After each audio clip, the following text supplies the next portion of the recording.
Welcome to Xbox Uncut weekly podcast. We're back for another week of gaming news, E3 conversations.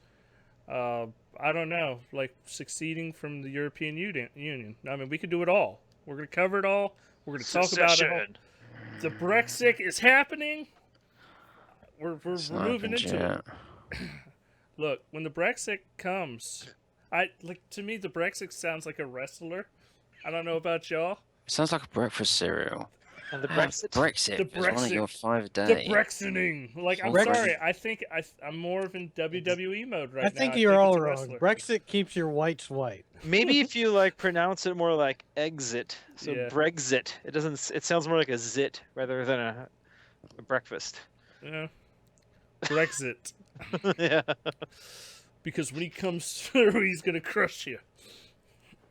All right. Well, we're here mainly to help Steve get through the night. I think that's the most important part. Steve, right now, I think exiting the union is winning. I believe it is. Because you can come and live with us. No thanks. No, I mean, no, like, but we just want to let you know the invitation is always there. And this is the greatest country on earth. Yeah. We tell you that all the time. That's what we were supposed to say. You know, it's like, you know. Look, Steve, all we're going to do is you're going to come over.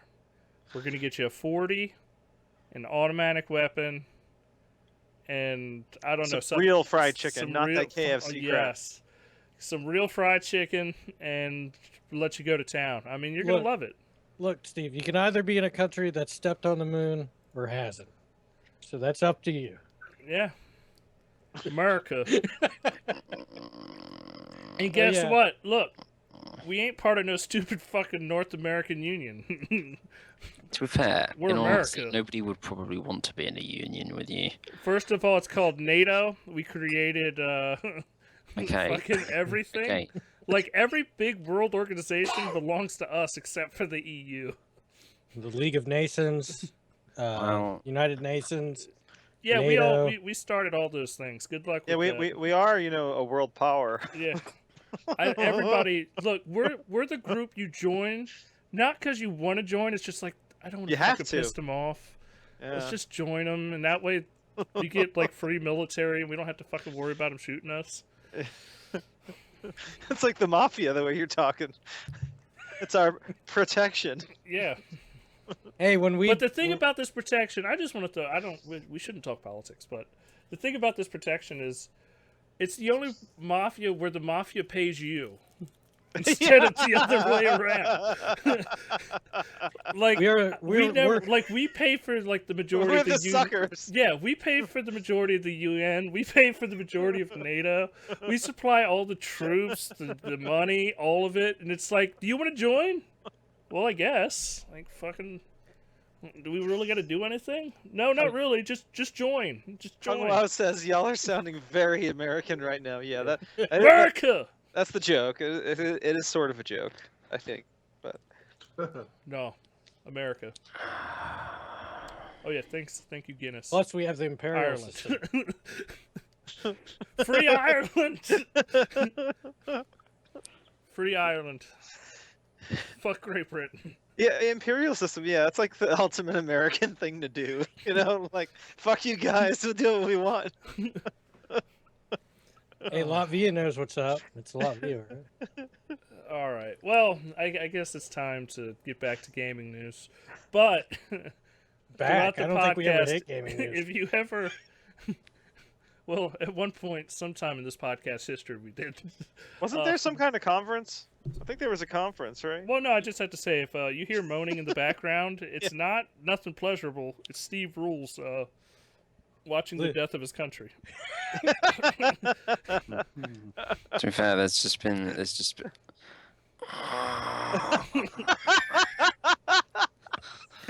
He saw a glimmer, that glimmer of hope just got stomped on.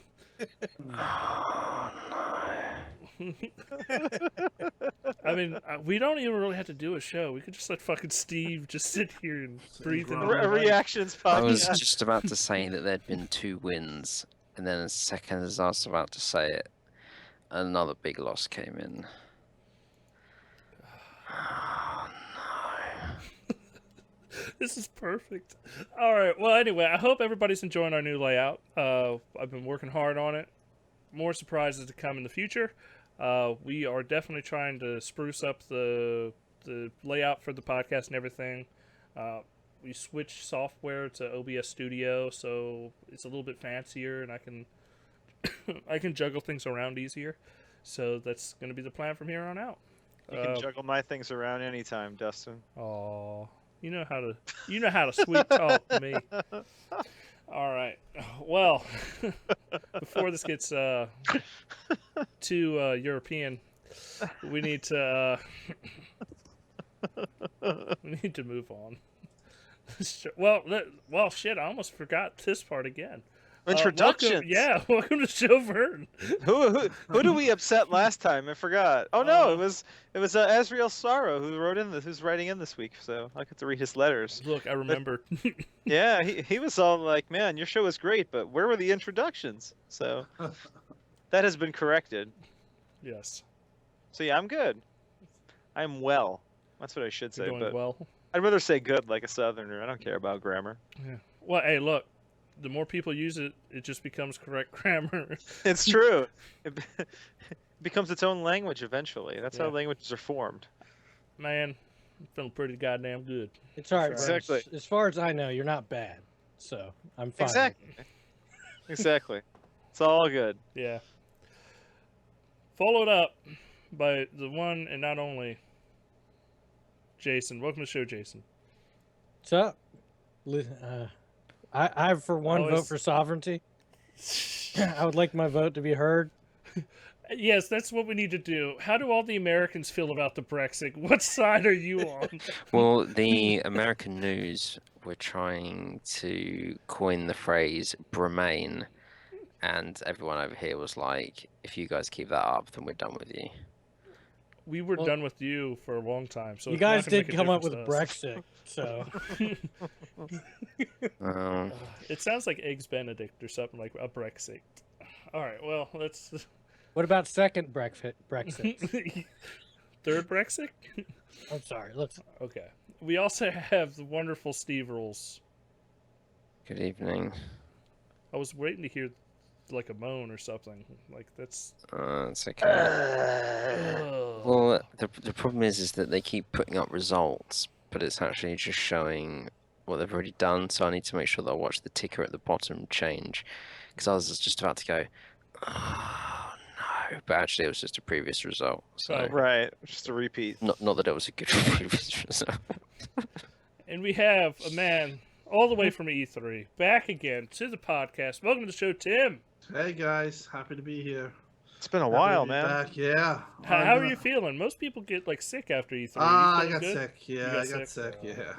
I don't know if it was something that I ate or just my immunity being down, but Did you drink the water there? no, I didn't really drink the water. Did you sleep? No. That's I was- why. Yeah, I mean, I slept maybe 4 hours a night, and That's I would what wake happens. up, and it took. I mean, I still feel I got really sick on Tuesday. I was supposed to go back to work, and I got really sick, like with the virus. I guess from being on the plane and all that. Just my immunity was low, so I got really sick. But now I just still tired. Just can't. Like I actually held up the whole week, but I did. I had actually held up the whole week. But as with everything in life, it's a pendulum effect. You're gonna go one way, it's gonna come back. So I pretty much have been sleeping 10 hours, 12 hours, and I still don't feel like I have my legs, I know what happened. You got stung by a Scorpio.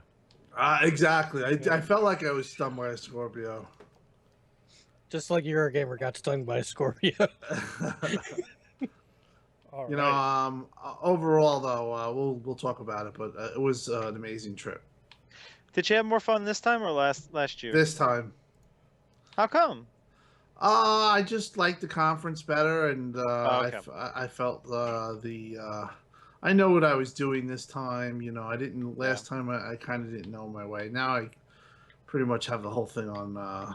You're a pro. Yeah, You're for the lack of better veteran. words, yeah, it's much easier. And even next year, if I go, I'm pretty sure I'll go. I know what I'm going to target things different. Maybe not do so much of the partying because it just becomes too much with the partying and not the sleeping. And then you can't get to see the games you want to play and all that. Yeah, agreed. But it was an amazing trip, to say the least. Awesome. Memorable. Look, you can get hookers and blow at home, Tim. You don't need to It's do true. it. You are in New York. Well, I mean, I love LA, but New York sometimes you take for granted. I think I've been someone who has done that. It's a city that never sleeps. There's all types of food. They steal your money. Yeah, I was actually I stayed in LA and I was not happy with the. I'm at New York, but LA No, too. everyone Yes. steals. But I felt like the city of LA needs a lot of work, but outside the outskirts. Oh yeah, downtown where the Staples Center is. Horrible, yeah. Is it still right there in the Staples Center?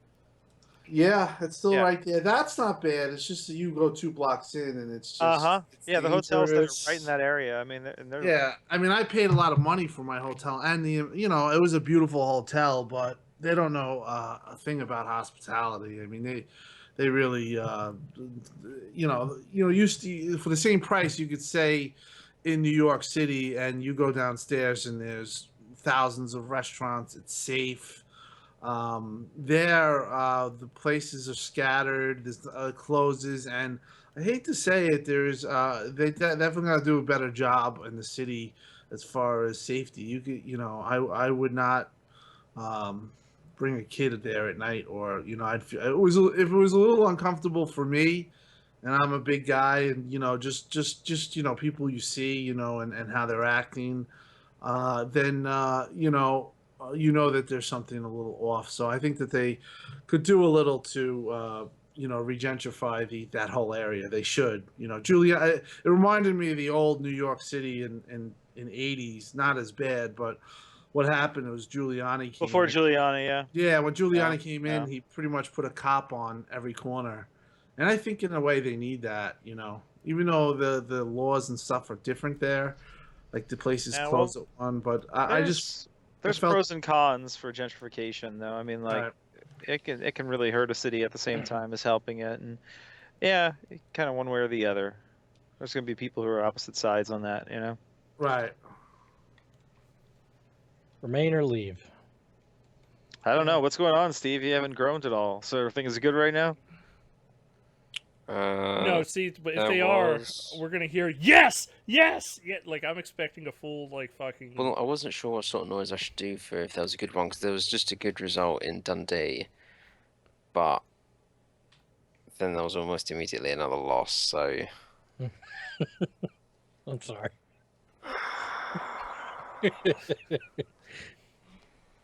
And they're now saying that they reckon that because it was raining badly in London today, that people didn't go out and vote, and I'm just like, are these people fucking stupid? Yeah. Yeah, I guess so. That's not a question. Wait, Yeah. people in Britain aren't used to it raining and going outside? Well, I Yeah, guess that's the going true. outside part, but Just to give you an idea, guys, of how this could rumble on, there's only been 13 out of 382 territories declared. So there's like 360 Yeah, you got left. a long so way to it's- go still. Yep, and that's how it's gonna go the rest of the night. all right, host. Host. Host.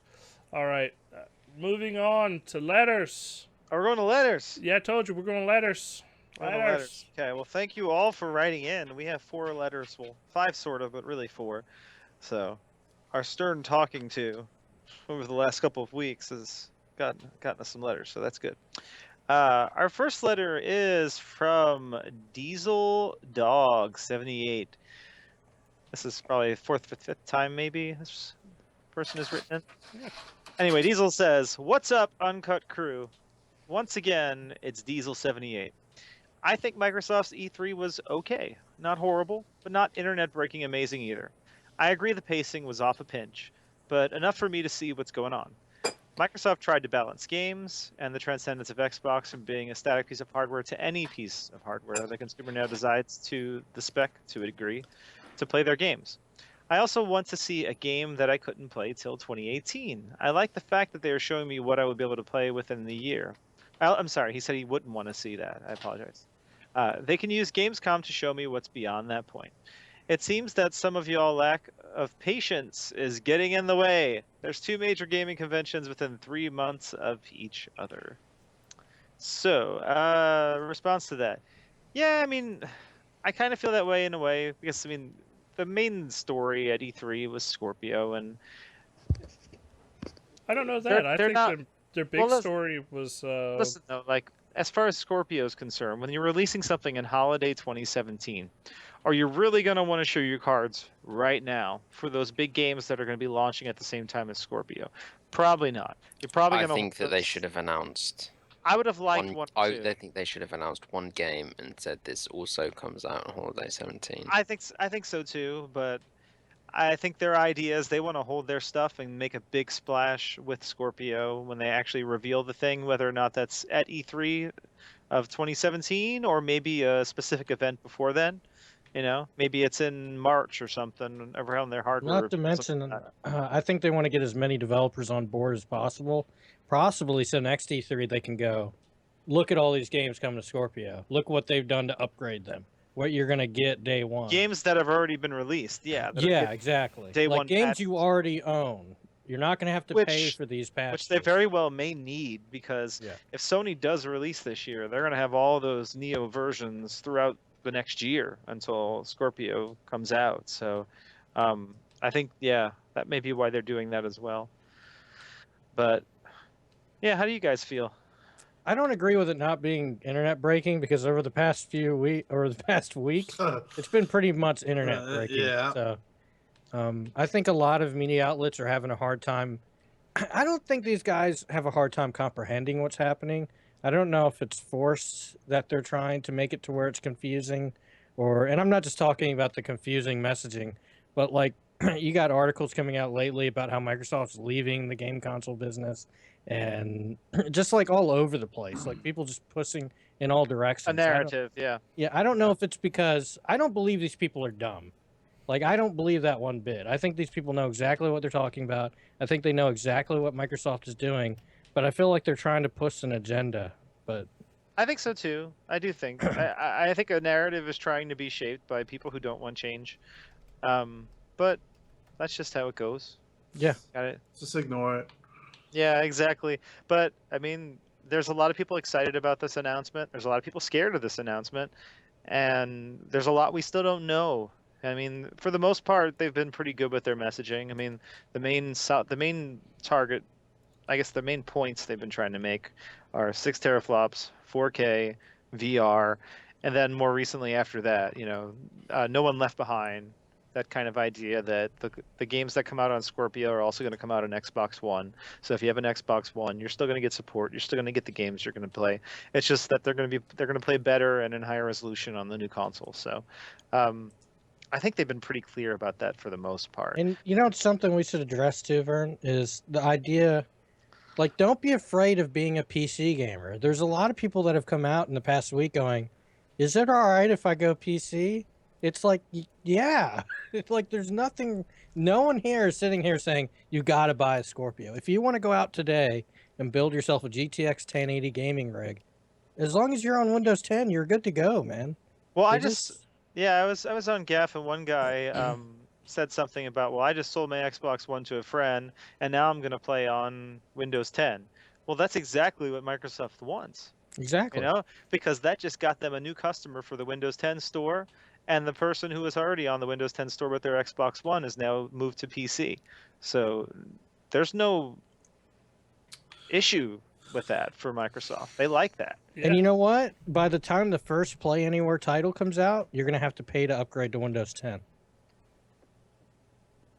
Well, not July just that, 29th is the cutoff. Yeah, I mean, it's not like they're gonna. At the end of the day, they're not making their games for Linux. They're not making their games for Mac OS. They're not. They're For Steam. It's going to be. Not even Well, Windows no, 7. they've already said. Well- We even have an article today. They're still going to do Steam, Well, But in not the certain big games. cases. Not the- yeah, in in certain certain cases. cases. I mean, but that's they're not their... they're not abandoning it completely. Like there's like Phil Well, they Spencer. can. We'll talk about that in a little bit. Like, but their big thing at E3 was specifically, hey, we're coming out. We're gonna. It's gonna be about the gamers. And It's powerful. it's powerful as shit. This new console we're making. However, if you don't want to do consoles, guess what? Everything's coming to PC also, and it's gonna be fucking awesome there. And you're gonna be able to get party chats with your friend and everything, and it's just gonna work. Oh, people did notice something in the images of the Scorpio that were in the trailer. It looks like it's going to be a 12 gigabyte of RAM. Yeah, 386, Yeah, it looks like it's going to be. it looks- 384. Yeah, it looks like it's going to be 12 gigabytes. So, I'm assuming it's GDDR5 G5, yeah. X, probably X, because It's G5, yeah, 320. Well, GDDR5X though, not just the regular. Well, yeah, whatever the Because- 320. because of the bandwidth, being so fast. So, But I think their well- big thing at E3 was literally, hey, this is 2016. This is the reason you're gonna want to own an Xbox this year. Like check all these amazing games out, and it hit their fucking thing. Like they showed some stuff that's coming in 2017. They showed a lot of stuff that's coming out this year, and it gets people engaged and ready to buy games this year. I still do think it would have been nice to have one or two games that showed what was coming out beyond. A little No, further. I'm down completely the road, with you. Well, Because I really think I- they should have. They right before the Scorpio thing, they should have had an unknown, unannounced new IP, no set date, just something Something to blow people away. right before Yeah. Scorpio. Well, Just here- right before them. Here's kind of my issue, right? Is that we have waited a long time since Gamescom. Okay, and the conference was good. The lineup that they've got was good, but I don't think that the demos that they specifically showed on that stage, I don't think many of the demos are good. Now maybe they played good when Tim played them, but I don't think that to people watching at home, They didn't show many well. of those demos were particularly exciting. I mean, the Scalebound one. I mean, the Gamescom last year one was really good. The boss battle one kind of sucked. I don't really The understand what the thought graphics process looked was really there. good though. That was the thing. But Yeah. the gameplay didn't look interesting in that But- video. And it's like, they announced Dead Rising 4, it's a nice game, and State of Decay 2, and I'm really happy about that. That looks good. That was probably the It best looks thing they showed really there. good, actually. Yeah, And what was the other one? Forza Horizon 3. I which mean, looks fantastic. okay, but in terms of like new announcements, Well, that we was kind want- of it. And it's like Yeah. we've waited a long time, and since then, they've shut 2 internal studios, dropped one off. Like I was hoping, and people say, well, we got 2 in 3 months. Well, sure, but if they then don't show something, I don't think Too they much like need that to games. though. And like I well- know I know. well, Well, I think they, I well, really think here they one do. second. They No, I do. don't. I don't think they do because They do. look, here's the narrative. Like, let's look at last year's E3. Their Crackdown still not out. Scalebound still not out. They Crackdown showed was up. announced 2 E3s ago. Yeah, but that's the point. They need to stop. Scalebound was They announced 2 need they, E3s ago. they need to stop the so far. Like when I watch E3, I want to see games that I'm going to get to play before the next E3. I don't want to see games coming out in don't want- 3 years. You don't want like Listen. 1 or 2 exciting announcements. I mean, No.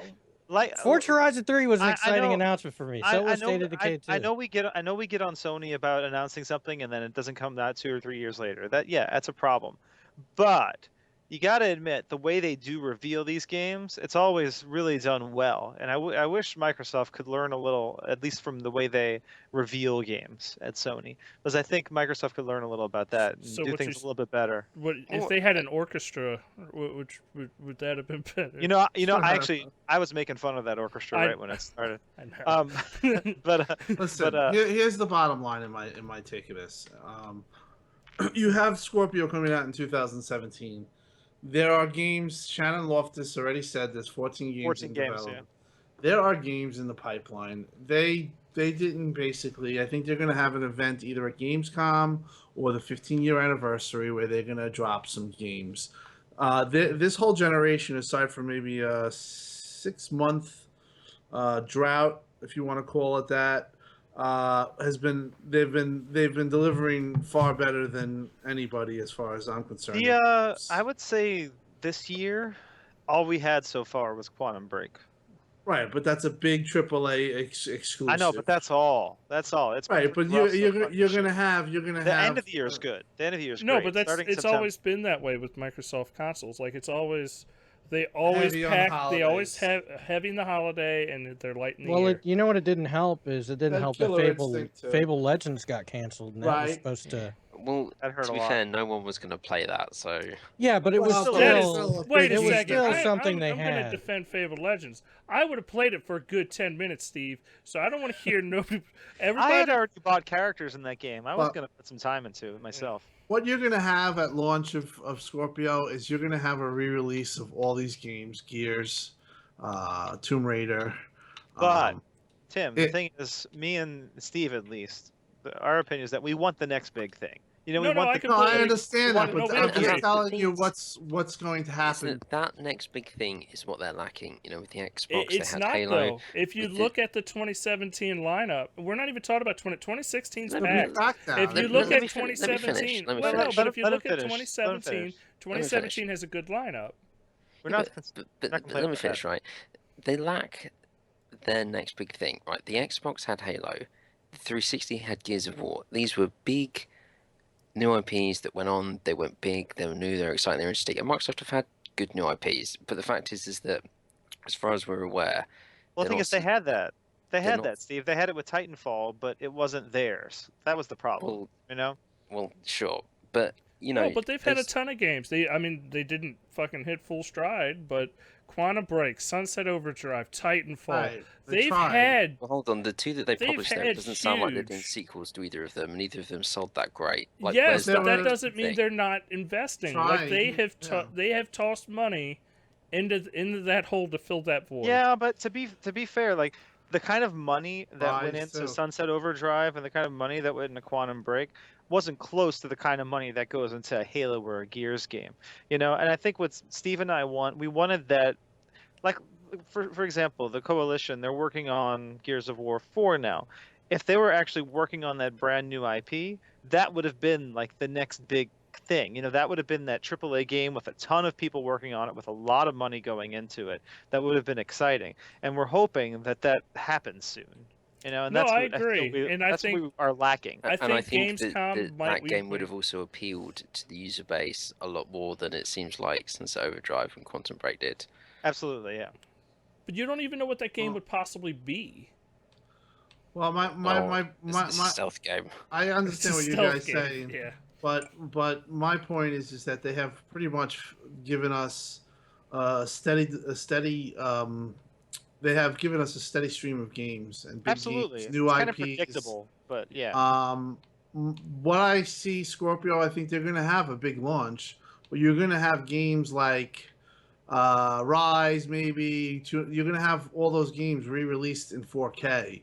Obviously, if you have it, you probably could rebuy it. But Tim, don't you feel like the new IPs that have come from Microsoft in this generation have been kind of safe? Like they haven't seriously invested into them the same way they do with something like. I don't know. Halo I Gears. thought Quantum like to Break. see them- I I thought don't Quantum think- Break was I a don't great think game. it's about safety. It's I think about the fact that clearly there was something that just didn't catch on. I mean, Quantum Break and Sunset Overdrive both did what, about 100, just Quantum over Break didn't do 100,000. well because of one reason.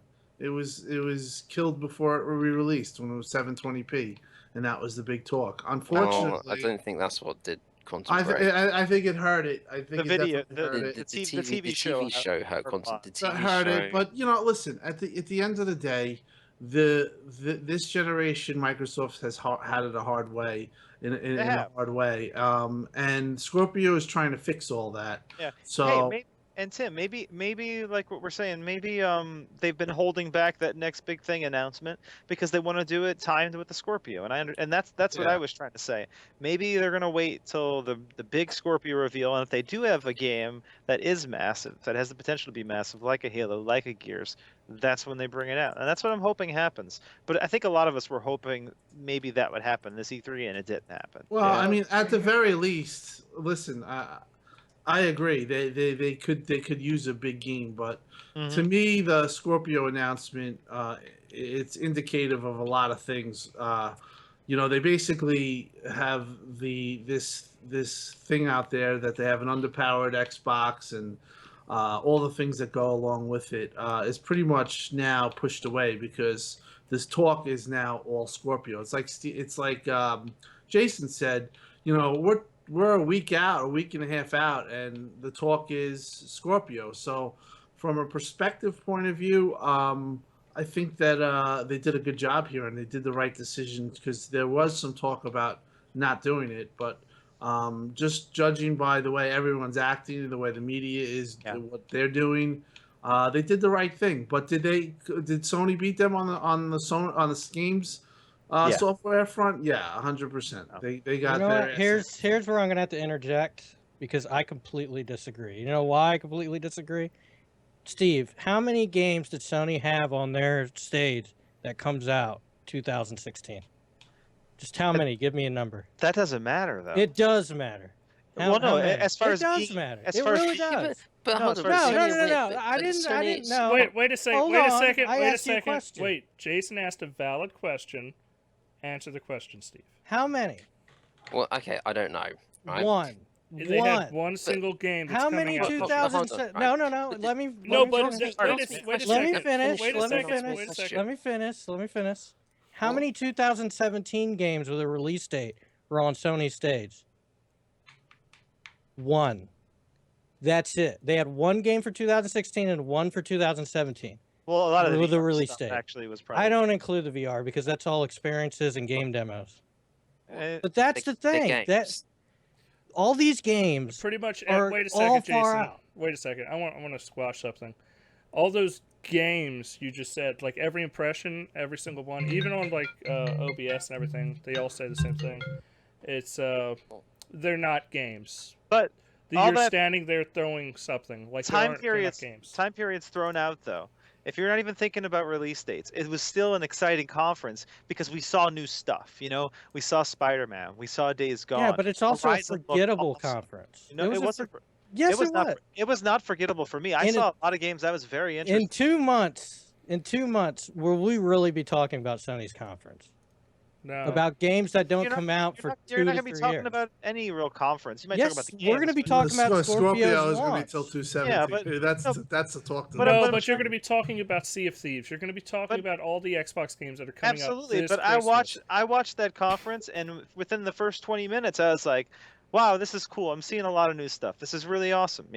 Because you got to see Days Gone, we got to see Spider-Man, we got to actually see real gameplay and an idea of what Detroit was about. But here's the We thing, got to though. see more complex stuff about Horizon.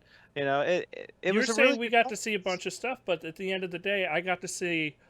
Oh, I'm glad I didn't pick up a PS4 for this year again. I'm glad I sold it because. I didn't feel that way. Wait a second. Let me finish. Yeah. I'm glad I didn't pick one up again because guess what? None of these games are coming out anytime soon. Dude, but So regardless PS4 of that like, strategy, it was if still Neo exciting. comes out this year, and it has a good chance of this year or early next year. Oh, and what There about is- God of War? I there's didn't even not mention that. There's That not looked a single fantastic. game that you need to buy a Neo for, unless you want to play Uncharted, which came out months ago.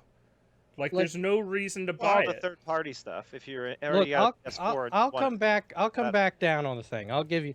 When it comes to spectacle, Sony won E3. When Absolutely. it comes to impact and an actual substance, Microsoft destroyed them. They utterly destroyed them. But at will E3. it be as impactful? Because Yes, Yeah, they announced No, because two new we've consoles. already seen. One Wait a with second. I agree HDR with Jason, and a 4K 100%. Blu-ray. No, Look, let me finish. No, let me wait a finish second. real If quick. you look at the articles that released during and after E3, No one's talking about the Sony. conference. everybody was talking about Xbox products, the Xbox platform. That's all the conversation was about. It was never about Sony's E3 conference. It wasn't. It was very little of that. It was all about Scorpio. It Have was you- about Xbox One Slim. It was about the Xbox games. People have That- already showed the amount of content that Have came you out guys of E3. not and been what's- keeping up with the reaction to God of War? Because that's been dominating talk. No, not, People not are the talking about, media. but not in any, The not as at Scorpio any size. The Scorpio. Scorpio has taken the talk. There's no Absolutely, absolutely. When it comes to hardware, And yeah. Sea of yeah, but Thieves that's also still- had 8 million articles Yeah, but- about how it was the the best My game at point E3. is, the way Sony revealed these games and how exciting that show was, I wish Microsoft could bring that. And I think part of the problem and why they can't bring that is because of the time period they put their show. You know, it's during the daytime. They can't get all that hype for the nighttime when everyone's kind of ready to watch it. They can't do this kind of big screen experience. And also, they're not in the lead as far as market and mind share is concerned. That hurts it too.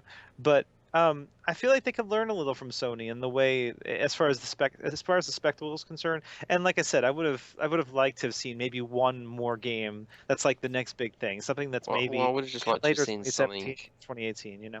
like a new IP. Yeah, exactly. Like I said, they needed one new IP. But I am going to stop this letter here. We are going to move on. I'm sorry. I got to put my foot down. I do want to say I did enjoy the conference overall. Like after I stepped back from it, I know we were pretty negative right after. No, I'll put it this way.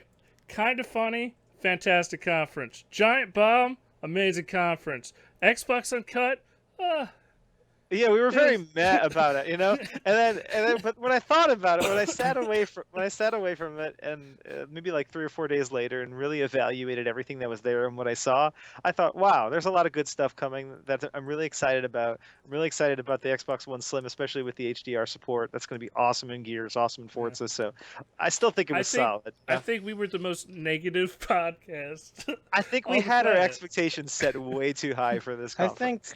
Hey, They were hyping it up. And rightfully so. But no, that Scorpio announcement was worth the hype that they gave. It was worth the wink on Twitter. No one expected them to announce Scorpio. No one did. No, We knew Scorpio was coming. No, we expected an announcement. No, Steve did. I did because we had. I didn't think I thought. Yeah, but a lot of people were kind of like, it's a 50-50. No, but here's the thing. Here's the thing. Steve was going, 18 months is too far. It'd be an awful idea if they do 18 months. Absolutely. I hope they don't do it. But we knew from No. But here's the thing. How they announced it, they announced it perfectly. Nobody expected the messaging for Scorpio to be that on point. Where it was just a good video. It was literally 6 teraflops. Here's my dick. Fucking enjoy it. Well, yeah, they said 6 teraflops, like 4K, let's VR. We're not even going to talk about it. Here's some developers. Let them say something. Yeah, they had and Todd then Hopper. let's fucking just say next year, most powerful console ever. What other developers were on there besides the It was Microsoft? just the EA general Todd manager. Howard. It was EA, Had right? The general And then it was manager. Phil Spencer, Eric Mike Ibarra. Sutherland. something. Spencer was not on that on the floor. The Scorpio video? Yeah, he was in the beginning. No, he was not. It was only the extended video that Xbox showed. Oh, yeah. But originally, I think Ybarra or And then Albert Pinella was on it. And... Yeah, it was great. I thought it they was did a the good only job. 2 third-party developers that were in it were Todd Howard and an EA guy who used to be head of DICE and now runs general manager. Yeah. What's his Eric name? Sutherland, something like that. That was still smart of them. It was smart of them to put them on that video, though, to show developers' faces, I think. Well, here's the thing. I completely understand why they did it. I'm not saying I don't think it was a good idea, but I mean, at the end of the day, I also have to give my personal opinion, and I'd rather they just showed me more games and not tease a carrot for something that's 18 months out. But They did it to kill the Neo. That's exactly what They did it to change the narrative of about them. Changed my personal. Yeah, I think it was smart overall, though. Look, it was we're smart not- overall because now Sony's going to say, "Hey, we got this new console coming out. Guess what? It's 4.14 teraflops." And then someone goes, "Well, didn't Microsoft just announce a 6 teraflop console?" And you said yours is coming out 6 months before. Why the fuck would I buy that? Like, Possibly. really We don't think know. no. But yeah, 12 if they months come out. out mid next year, yeah, it's gonna be like. And it's going to be this year, though, because Michael Pachter came out and said that it's going to be 2017. So whatever he says is wrong. So Well, yeah. You well, a lot wrote of that. people I'll started just saying leave upgrade it as through far middle as this year. as far as ending the letter, whatever. Their impact. I think Microsoft made the better reason to buy an Xbox this year. Yeah, I think so too. And I know people are saying, well, why buy an Xbox Slim? But I'm pretty excited about that console now. Well, You know, It's a I think that 4K player I at think the they've at the always done a minimum. better job of showing why people should buy a console this year. It just Mm. hasn't mattered one bit, which is the reason why Sony do conferences like that. Right? They It thought that doesn't if they convert to sales. because Sony have this weird thing where they like last year when Andrew House said that their end of year was sparse, and you know what, it was sparse, but they had a few things that you would think that someone in PR mode would turn around and go, we've got this and we've got that, but they don't say any of it. They just said it was sparse, and they've got this really weird attitude to their end of year titles. I mean, they've got Gran Turismo coming out in November, which is going to be ginormous for them. Was it even in the show? I mean, No. no. It's And you think, weird. well, The only thing but- they showed for Gran Turismo was like a 10-second clip of their montage at the very end. Like Yeah. they did not, and that's a game they promoted. Like I said, they Let's only be- had let's one be game on honest. stage. for Sony are 2016. very deliberately positioning their E3 conference like that. If they want to change it about a bit, they will. But the fact is that they just don't see that they think that people would much rather prefer to see what's further out, and It's working for them too. apparently they do. It's working for them. No, but it didn't win them the conversation war after E3. Not at all. I agree. I agree I wholeheartedly. mean, Microsoft People came out. right And now, so does people are talking about Xbox. Xbox is the fucking talk of the town. Well, not only Sea of that, Thieves but is the talk of the town. Microsoft came out of that conference in this whole E3 looking very pro-consumer. Even though I'm They did. upset that Eurogamer and all these websites have not come out with an article talking about how pro-consumer they really came out of this. They really came out of this looking pro-consumer. To the point where I don't think some of these publications, I think they're in disbelief. Like they do not understand why they would support PC players with an Xbox. Well, I you know? mean, that's what everyone said, they would never do this, and now that they do this, people are complaining, saying it's the end of Xbox, which is stupid. But I mean, there is a distinct dislike for Xbox and Microsoft. Why, I don't know, but it is what it is. It's just going Um, to take people a little time to come around to the idea that they're releasing on PC at the same time on their Yeah, store. I'm you just know? saying overall. This is the big thing. Like Digital Foundry, NeoGAF, all these like places that are very. I'm not gonna say They're pro Sony. they're pro Sony. Well, not No, no, Euro. no, I but wouldn't say Euro. No. But they Eurogamer make. This has is, some let me people explain that are this. pro. Let me explain what I'm trying to say because I'm not trying to say pro Sony. Yeah. They make money on the console war. It doesn't matter do. who fucking side they are. They make money on the console war. And Yeah. Phil Spencer came out and he fucking slammed the console war. Like he said, Yeah. fuck it. He I'm slammed the tired narrative. of it. I don't care about it. We're doing Play Anywhere. You know what? If you want to play it on PC, we'll love to have you there. If you want to play it on console, we're going to have the best experience there. That's why We don't care about the console war.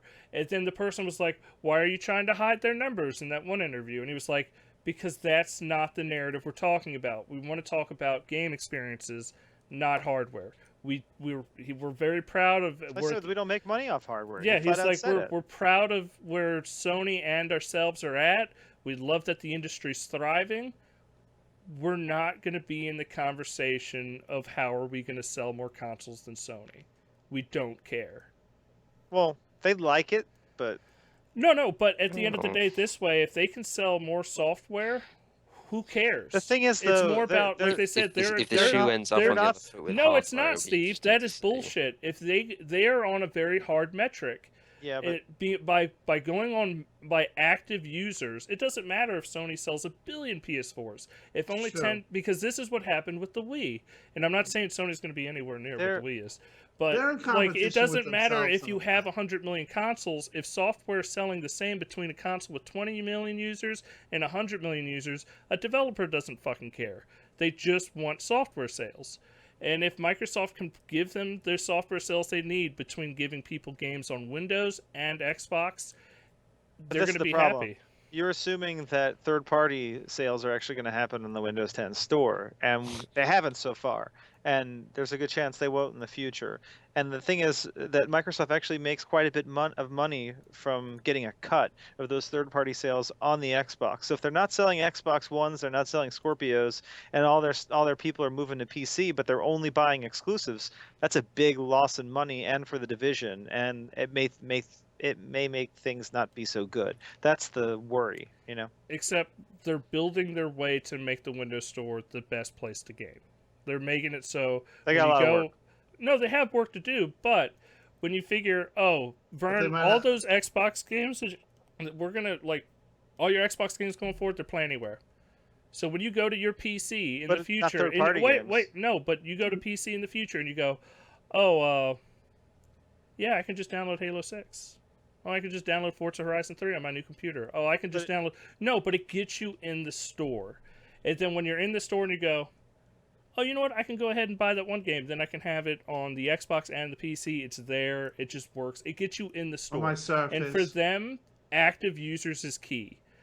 And that's what matters. It's about active users. It's about actual quality But users. those active users have to be spending money on not just first-party products. They have to spend money on third-party products too, in order for Microsoft to get that when cut they have they need when to they get have the money the coming in. superior multiplats. That's the problem. That's what When we they, need when to. they, but they hope when for. they get the superior multiplats Scorpio. on Scorpio, that'll be a difference, and they'll probably resolution and downsampling differences. But doesn't that and- kind of conflict with Phil Spencer was saying about not worrying about selling hardware then? Because he will want to sell hardware because he wants those third parties. I think to, what he's saying is that hardware is not the true focus. The focus is users in the ecosystem, people adapting to the store, buying into the store, and obviously software. I'm not saying he's lying. I'm just saying like there is a little bit of a of course problem with that plan. That's kind of obvious, though, right? All right. Well, I'm killing this email discussion now. It's Yeah, obvious.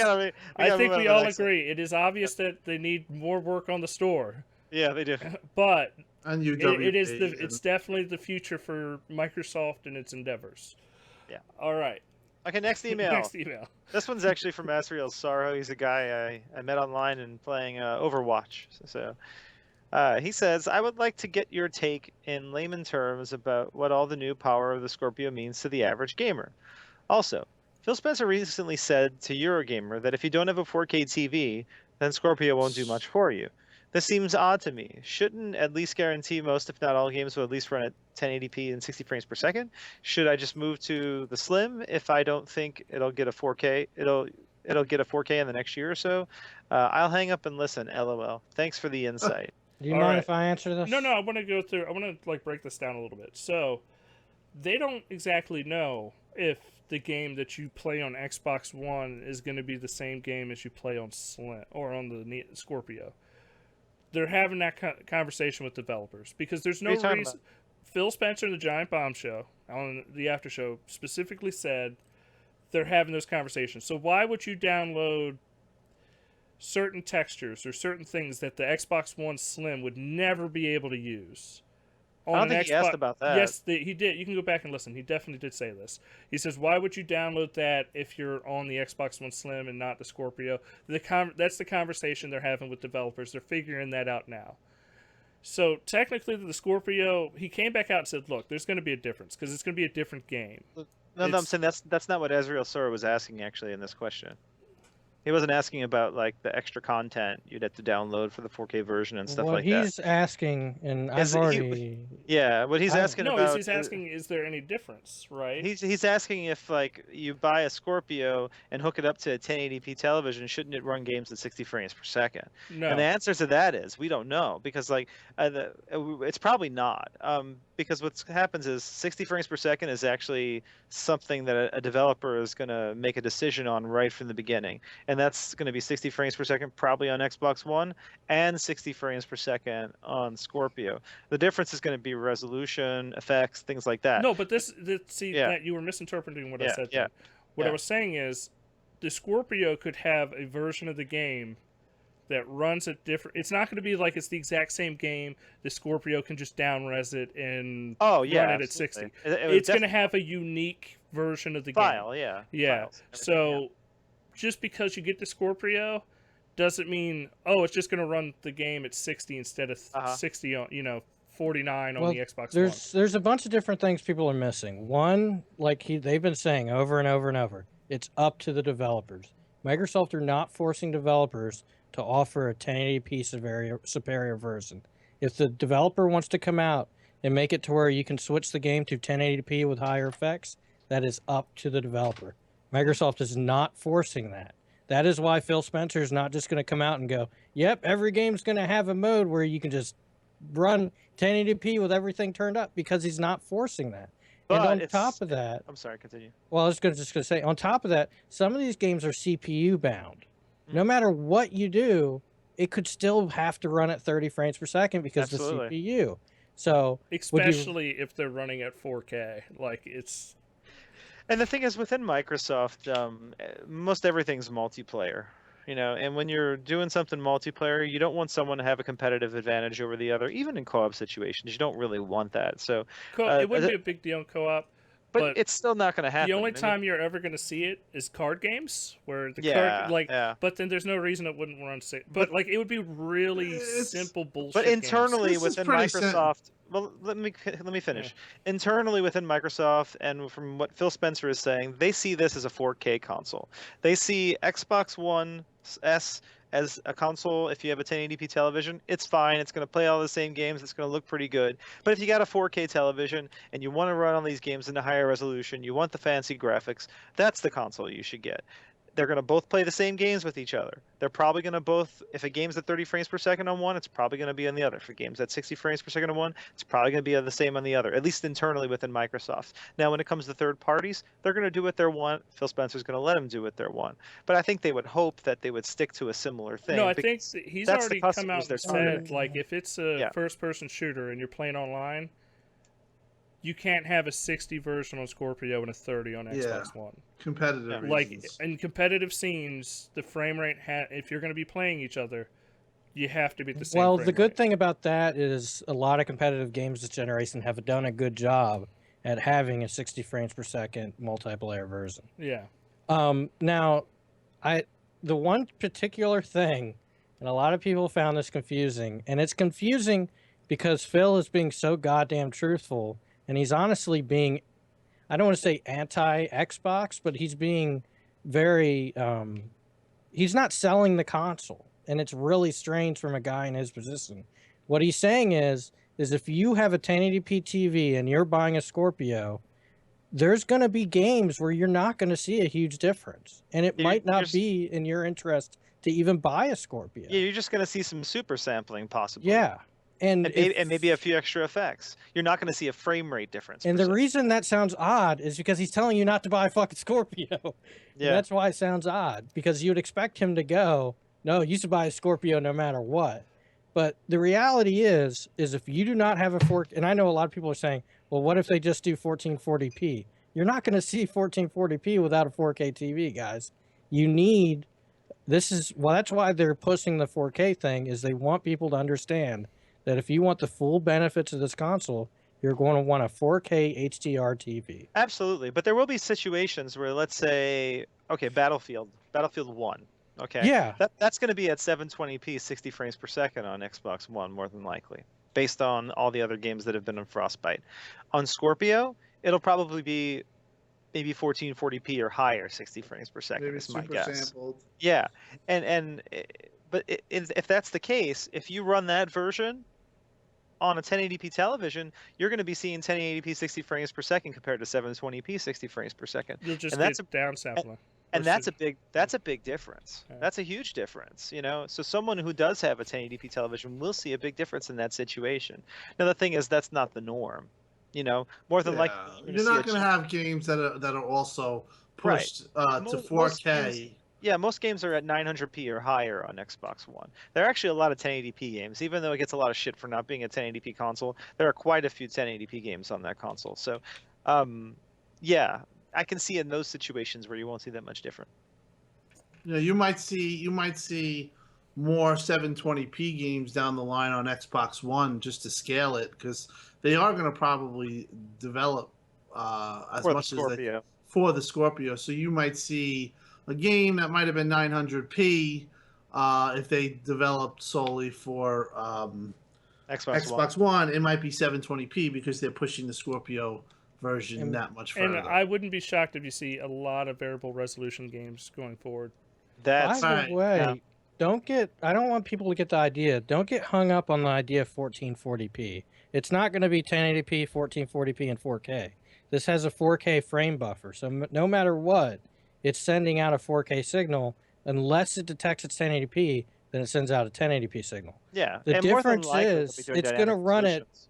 it's going to run at resolutions. It's like 900p. There are no 900p TVs. It's just a convenient Right. resolution to upscale from. Yeah. It's not going to be 1440p. They'll run at some resolution or a variable one in between that will upscale, or it's going to be native 4K.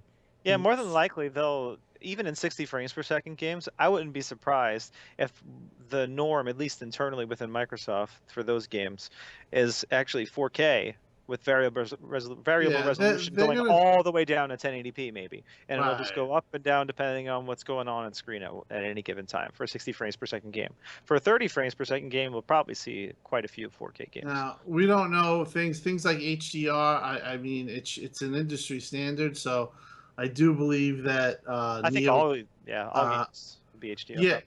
yeah, but I don't know if Neo is going to support that. It should. Yeah, they will. Yeah, Should. Sony TVs all have HDR10 support, which is what the Right. Xbox One's doing. So I'm assuming the Neo, they'll probably not every Have to game build for it Neo. into the they'll have Yeah. to build it into the API. No, Yeah, but but like Because most people it don't is already realize built most in on games, DirectX 12. most games are already HDR, and they go through. It goes through a process where it kills the HDR and shoots it out for standard televisions. Like it's not something that's like very rare. Like most games are actually built for that dynamic range. Like it's not. It's The colors the are already reason there. No. It's the reason we get Black Crush today, is because the games are built. They go through this stupid fucking process that crush all the colors to fit your TV. A developer fucks that process up, like for Dead Rising 3, and it fucking Well, destroys the Microsoft color. for their consoles, it's picked the absolutely foobar gamma curve that's nothing like anyone else but yeah, used. but the That's actual problem. engine's fine. Yeah. It's the gamma curve that it's correcting to that fucks What it all up. what I'm hoping is all these games coming out in HDR makes them shift to a normal Yes. thing, standard, you know? Well, it's going to be the new standard. Yeah, it's going to be Yeah. this whole new. But Well, I hope we don't hopefully have they these same just- issues with Scorpio. you know? Hopefully they just go uncompressed colors, 10-bit, no fiddling with it. It is what it is. I actually have some experience with HDR now, guys. I know the last episode someone was asking, what's the deal with it? Is it worth it? Is it really a big difference? It is a huge difference. It is big. It is yeah. absolutely massive difference. I would say I would go as far as saying some people have said 4K from 1080p to 4K is actually a smaller difference from non-HDR to HDR, and I would say I agree with that. The difference in seeing something in HDR from when it's not is absolutely huge, and when it's coupled with a 4K resolution, it's absolutely ridiculous. Because It the looks big amazing. difference, like people don't get, is if you're on a 55-inch 4K TV and you're 10 feet away, it's very hard to tell the difference between that and 1080p because of the distance, the pixel size. It's hard for you to see. However, adding that many colors and adding It's not just the color. but it's the brightness. brightness and everything. Yeah. It changes the picture completely because you It can does. pick up Yeah. all the colors. It just looks beautiful. While Well, the resolution, depending on how far back you're sitting from a monitor, it can change. Like it might can not become have it might indiscernible. not have as a big of an impact. And Right. you know what? I just want to say real quick, and I know HDR is such a big jump. I just want to clarify to people, 4K is still awesome. It is. Gaming in 4K, It's great. HDR, I don't want HDR to downplay it. 4K looks amazing. You'll see No, it totally details does. I'm not you've trying never to seen downplay before. 4K. But it's the combo. When you put It's the two combo. together- That's what I mean. It's like Yeah. When you I put just- the two together, it's fucking nuts. I just man. don't want people to think, oh well, I'll just buy a 1080p HDR TV because 4K they is don't- not that important. They don't Well, really make them anyway. like I know, what they but say, it's- like if you buy. Most 4K TVs are being sold as huge TVs because you need a huge TV to really enjoy it if you sit back to watch it. If you're on a 55-inch and sit like 5 feet from the TV, 4Ks can be fucking amazing. It's fine on 50 actually. No, but you know what I mean, in that 5-foot range. Yeah. If you're 10, 15 feet back from your TV on a 4K Yeah. monitor, You want it's going to be 65. much harder to see Yeah. on a 55-inch TV. You would want something like 65, 70-inch. You'd want a really big screen. But on a really big screen, it's going to look fucking gorgeous. It's going to just look amazing. But Well, I- HDR on a smaller screen is obvious right away. Yes, it's Yeah, there's well, there's no That's question. what I want to get into. Yeah, Is yeah. that I saw the side by side the 4K HDR and then the HDR running on the Xbox One S. Uh-huh. And let me tell you something. The one on the Xbox One S holds up because of the HDR. It does. It really is. It really is amazing. The technology. So that is a big thing. If you're looking to buy a Xbox One S, the HDR is a big difference. It really, like, for Gears, and you'll notice it in Forza Horizon 3 and other games in the future. It's a big deal. So, like I you just guys wanna- were saying, I just- I saw it firsthand, and, Yeah. and it holds up. But to everyone who's listening right now, if you get a TV that's an HDR TV, do not get one with an IPS panel. Do not, because if it has an IPS panel, it's not going to have a full array backlight, and then it's just going to look washed out. It'll be so let's bright it's just washed cut out. the shit, Vern. Let's just go Yeah. straight to it. The Vizio 55-inch P series. No, That's the no. That's the no Yeah. go. no, do not get the P series Because that's the one you're talking about. I want to recommend a website you guys can go to if you're actually really interested in researching and what to buy. Go to a website called rtings.com, It's pretty and they good. have reviews. They review over, like, they explain the HDR, the color gamut, what kind of HDR it offers, Yeah. what the color, the black Input uniformity, lags. everything. Honestly, there is only one TV right now that's good for a gamer that does HDR. Even the LGs, they're beautiful, they look great, but they don't have good input lag. You know? No, I disagree. There's one on their website that does. It's No. $5,000. No. The problem isn't necessarily the input lag on the television. It's in the HDR mode, because with an LG TV, you can't, when it's put into the HDR mode, you can't suddenly add gaming mode to that. You can't turn off input lag, Yeah. high or I low. think if you essentially. want OLED, I think you should wait till next year. Yeah. No, the I'm 2017. gonna veto that. If you want HDR, the content's not there yet. Next year is going to be the No, year to I'm pick saying it up. OLED, not No, HDR. no. I'm talking about TV in general. The Next Vizio, year is going to be an amazing year for No, the- TVs. I would say the Vizio P series is still safe right now. It's the only safe TV Yeah, there is right now. No, it's safe as long as you get the warranty, because they've had. Oh no, I mean safe as far as the technology is concerned. Not No, as no, I far understand. As, like, But Yeah, like, that's I'm there's just also talking a about lot of next. TVs if next you're coming year. out. buying, No, if it's you're just buying next year because the content's not there yet. Yes, HDR is going to look beautiful in the Slim S, oh yeah. but I you- really do. My recommendation is to wait until next year.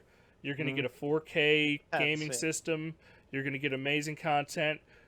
Hopefully there'll be actually enough movies to actually enjoy that, like for the 4K Blu-rays, because a lot of the 4K Blu-rays are actually 2K movies and not 4K. Yeah. So But my- hopefully there's a big enough catalog at that time, and you'll just have an amazing Yeah. experience. But my point is, right now, if you're looking for a 4K TV and you're looking to game, I probably wouldn't get anything else besides that Vizio. I Yeah. wouldn't, just because it does below 18 milliseconds of input lag during HDR, which is exactly what you need for gaming right now. And you So- know what? If you're buying one right now, like your TV does, look for Quantum Dot, or it's also called Active Crystal. Was it Active Crystal Display? And look for HDR. I would say HDR 10 right now, because that's what the Blu-ray supports. But even the Samsungs are kind of wishy-washy right now because yeah. when Even they- if you go to the website we recommended, they'll even tell you the Samsungs, they're good, but they're not like. well, none no, of these the are- HDR modes on Samsungs, they lock at 24 frames or 30 frames per second. Yeah, that too. Yeah, they mentioned that on the website. They're like, yeah, Yeah. this is 24 frames per second, and it's Yeah. like, So you want to, you don't want the Vizios do 60 frames per second in HDR. I wanted to comment before we move letters real Yeah. quick. The reason I brought up movies and people are talking about 2K in the chat, 2K, they're just up-resing movies to make them look like 4K, but they're not true 4K. Like, the film is not big enough. It's it's just Oh. something that movies did. Like people were filming in 1080p. They Yeah. were filming. They weren't filming in 4K. So there's like I hate to say it, like film was amazing for a very long time, and we got And now it's extremely high behind. resolutions for a very long time. Well, even Well- fucking even old movies like back in the 60s, they were doing like fucking 50 millimeter film, like which is 4K content. But it like in the 70s and 80s, they went real cheap, and they Except didn't. for one movie, Patton. And Yeah. Patton was filmed in 70 millimeter, and they said that Patton can be put into 8K. Yeah. So I can't wait for 4K Patton. but like not a lot of movies were filmed with 4K in mind. So movies from here on out are all going to be filmed with 4K Yeah. in mind. But it's just one of those things where It'll still look good though. it's going to look better than 1080p, but it's not going to look as good as a true 4K film. Yeah, you'll see some grain, things like that, and be wondering what's going on. And it's really just your image is good. And HDR is going to matter more for those movies than. Yeah. I did 4K. want to point out one thing I'm reading in chat here. Mr. Zweistein here says, "Don't forget HDR10 and not Dolby Vision." Okay, well with the Xbox One S, it supports HDR10 and not Dolby Vision. But Dolby Vision, any TV right now that uses Dolby Vision, which includes Vizio and LG, they also support HDR10. So they support both standards. So it's not like you have to choose one or the other. You're fine if you get one of those TVs. It's the opposite. That's I think you know? we should just end this with, if you want the cheapest 4K Blu-ray player this holiday, By far. Xbox One S, And if you want the cheapest HDR TV with good, Vizio P series. it's the P Series 50 50 inch. inch. Which is Well, like there you eight- go. That's your assignment. If you $8.99. want, You if know, you Yeah. want one this year, that's your assignment That's it. from Yeah. Xbox Uncut. I'm so tempted to buy one. I really do want to buy one, but I'm going to take my own advice. I'm going to wait till next year. But like that's the TV we were. Yeah, the best thing to do is to wait till next year. Especially you could, if you have a PC Richards card and you have a little money on it, just pay it off, have it at a zero balance. Tim, you should never shop at PC Richards. Why? People don't have a disposable cash of $2,000. Because Whatever you this- want to say, they- you they have sell- a card. No. They sell like old models of TVs for overpriced amounts. That's Yeah. what I'm Well, saying. not if you do. Not true. I mean, I bought this LG, and this is Yeah. So it depends. You have to do your research. It's something that you can't just go in. Screw that, Tim. We did call- the research for you. 50-inch P Series Vizio and Xbox One Slim. That's the way to go. You This could do holiday that, but season. also at the time of the Scorpio, try to save on your credit, whatever it is, Yeah, absolutely. and be able to spend a little money because there will be It's gonna be awesome. TVs that are going to be awesome, and they're going to be good for gaming too and TV, and they'll do everything that they need to do. Absolutely. It just be smart with this because Yeah, it if you Oh, is- no, can we spring agree. for an OLED, if you can spring for an OLED, man, oh man. And TV. OLED is now free for anybody to fucking rip off. So there's going to be a shitload of OLED from a bunch of different brands. Samsung's got and their they're going own to bring thing. the LEDs down too. Yeah. Samsung just invested $7 The billion PLED. into OLED. Yeah. No, they're So- not the QLED. Well, they can call it whatever they want. It's the- QLED. The QLED patent they're for calling it. OLED is up. Yeah. So Yeah. everybody's going to sink into that market of, hey, we can turn it's per pixel lighting. Yeah. We can do whatever it's going to be the best lighting. It's going to be their own versions of it. But, Yeah. they're- we call should it mention, if you are thinking about doing the 4K Blu-ray thing, you can go online, look up 4K Blu-ray versus non-4K or something like that, and you'll find people have lists of 4K that aren't actually 4K. Okay. Well, Sorry. we're moving on. Need to Let's move on, let's- yeah. Okay, this one's from Wicked Soul. It's called Developers. That's the name of the letter. So what's the deal with devs and their fetish with zombies? 4 new zombie games announced last week. Are they just lazy and uncreative now? Even when they have special zombies, it's just ripoffs of Left 4 Dead. I'm totally sick of zombies as enemies. That's the end of the letter. Okay, What's the fourth? I'm gonna. Oh well, we got what? Days Gone. Days Days Gone- Gone's not zombies. It is. Not, No, it's freaking- zombies. They Days Gone- completely- Wait. Dead it's- Rising I know. 4, State of Nobody, Decay 2. nobody cares what the fucking dev says. They're zombies. There is one more though. Resident Evil 7. Yeah. Oh, Now of course. this is the thing about zombies. They're soulless. They don't you can kill them billions of them at a time and nobody blinks an eye and cares. They're they're just like roadkill. Like it's whatever. It doesn't matter. It's not about the zombies. It's all about the zombies in Dead Rising. No, but I mean, like, zombie stories for the most part really aren't about the zombies. They're about everything that happens in a post-apocalyptic world, and you know what I mean? Like, that's kind of what. No, but it's it's an easy thing where you can just say fucking kill a million of them. It doesn't matter. Right. There's but no I feel PR like it's a genre problem itself. It's no, a it genre is. itself. It's totally like science fiction or fantasy. Zombie is almost its own genre. You know? It's that big. No, I agree. And I hate to say zombies are fucking big still. Like, The Walking Dead is still the biggest show on television. And to be fair to that some you of these can games, watch. look Like, at the it's just- different games. Resident Evil 7 is a first-person like horror thing. Dead Rising is literally just running around being ridiculous, destroying shit with zombies in it. State of Decay is really the only survive other than Days Gone, which is freakers or whatever bullshit. The fucking zombies. I No, talked we to all the Days, developers. agree. Days Gone's about the horde mechanic. It's a completely Yeah. different kind of. You know game. what's funny about that mechanic? After every time I called it, this thing just looks like a wave of water. You see that slow down? You know what that mechanic's called? Tide. It's a Yeah. tide of zombies. Yeah. That's true. That's literally what the game mechanic's called. That's what the I- developers called it. I thought it was cool. It's literally water that follows you around and you shoot at it to slow it down. But yeah, zombies are an easy thing. It's an easy PR win. People love them because you can kill them without any, you don't have to feel bad if you kill a zombie. Like, Not to mention these are pre-existing franchises. Look It's at- not look like at you can the- take the zombies out. don't get me wrong. People call it flack for trying to go down this road, but look at the flack that people tried to give Battlefield 1. Like, it was like, but these were people. It was like, yes, World War I was a bloody, fucking terrible war where nothing really got done. It was an awful war, but it's a fucking video game. But with zombies, you never have to fucking hit that message. It's just like, yeah, they're zombies. Yeah, here's a gun, shoot them. Like, you don't have to relate to a zombie. It's just like, okay, we killed him. We made a giant machine that shoots zombies and makes them explode and blows up more zombies. It's whatever. They're just a fun throwaway character. And How do you feel about like, zombies, Steve? Oh, I mean, no. I like zombie games, but I'm not really sure I need 4 to be announced in the space of about A little much. 6 hours.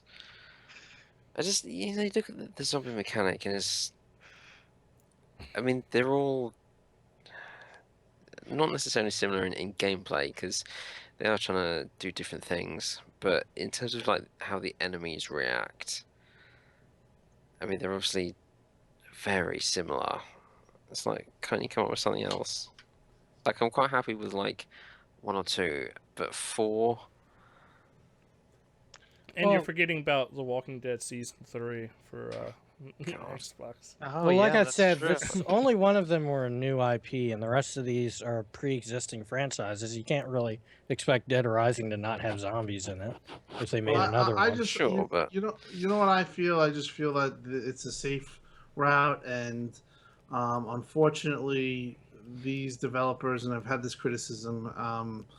They just take the safe route. There's not really. I think creativity needs to be a focus point because it's not really where it should be, in my opinion, in this But industry. But here's the thing is that these games cost so much to make that developers are, Scared. and in some ways, rightly so, thinking of saying, well, you know what, we want to have jobs after this game.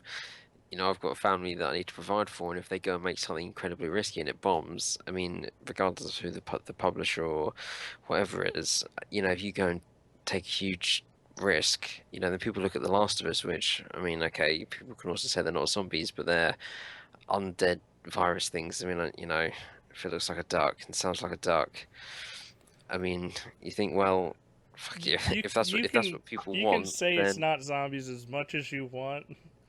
Well, I mean, We know it's zombies.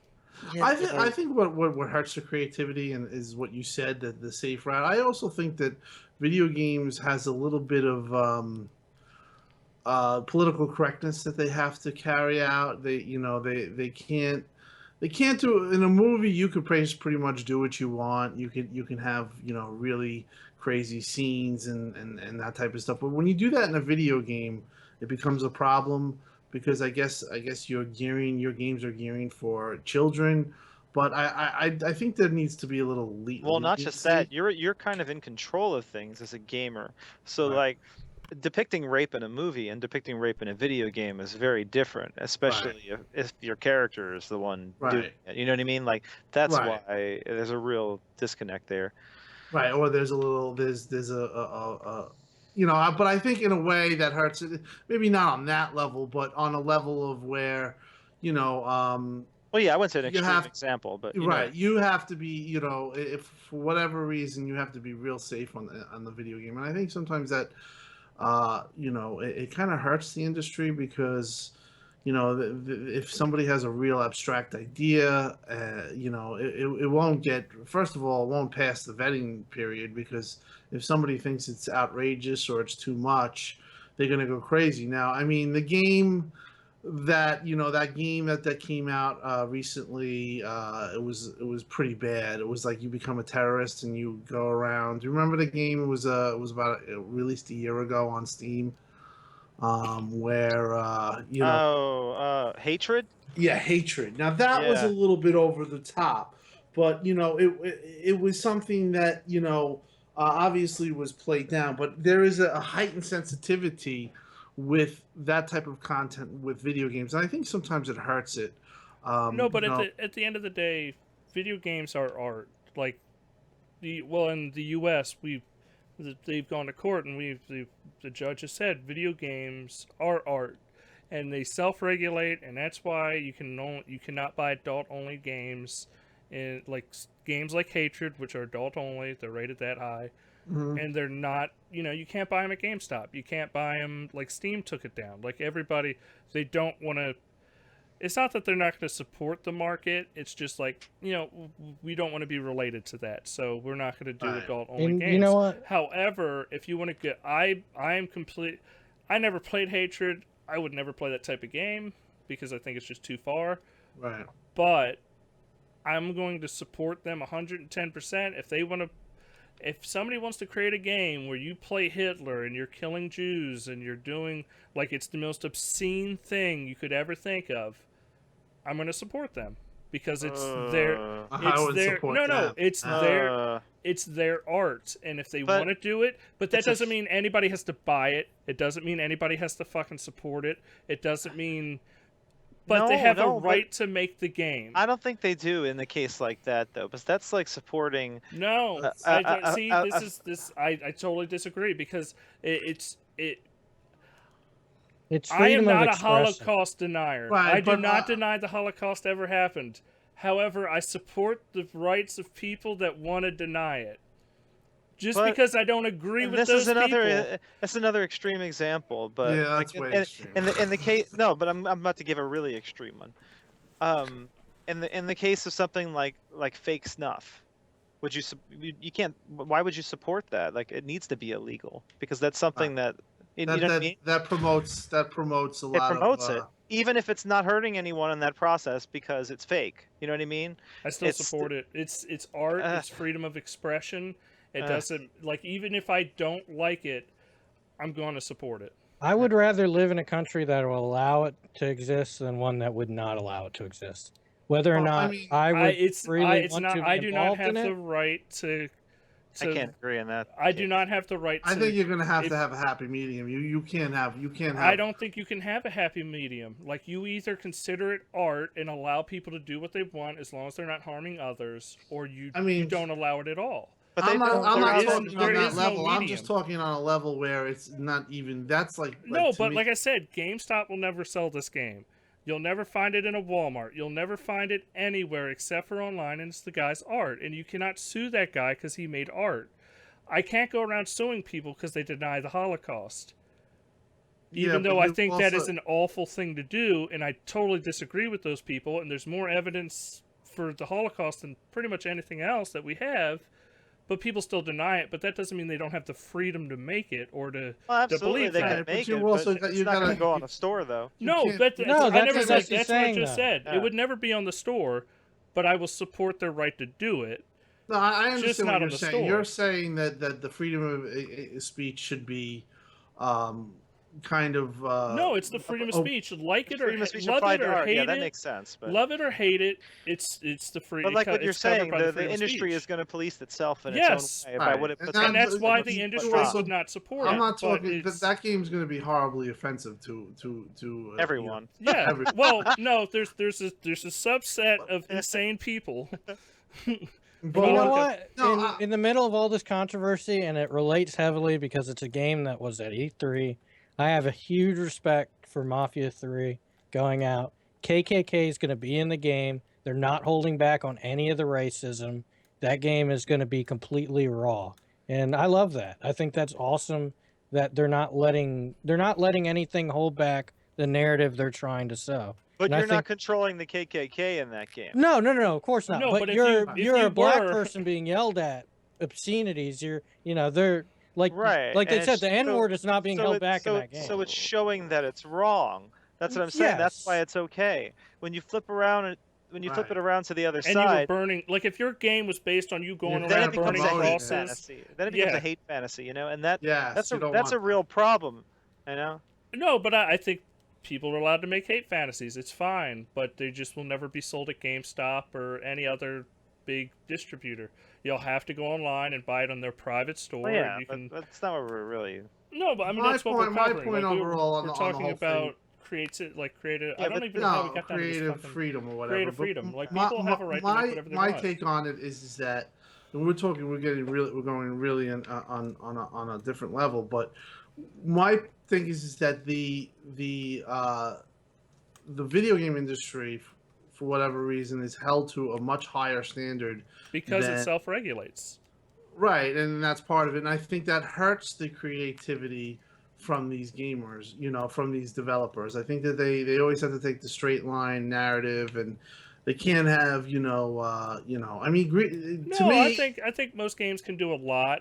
We're right now, video games are really pushing sexuality, and a lot of people don't like it. Like, big feminist movement against it. But I think you have to. I hate to say, you have to cross these lines to push art.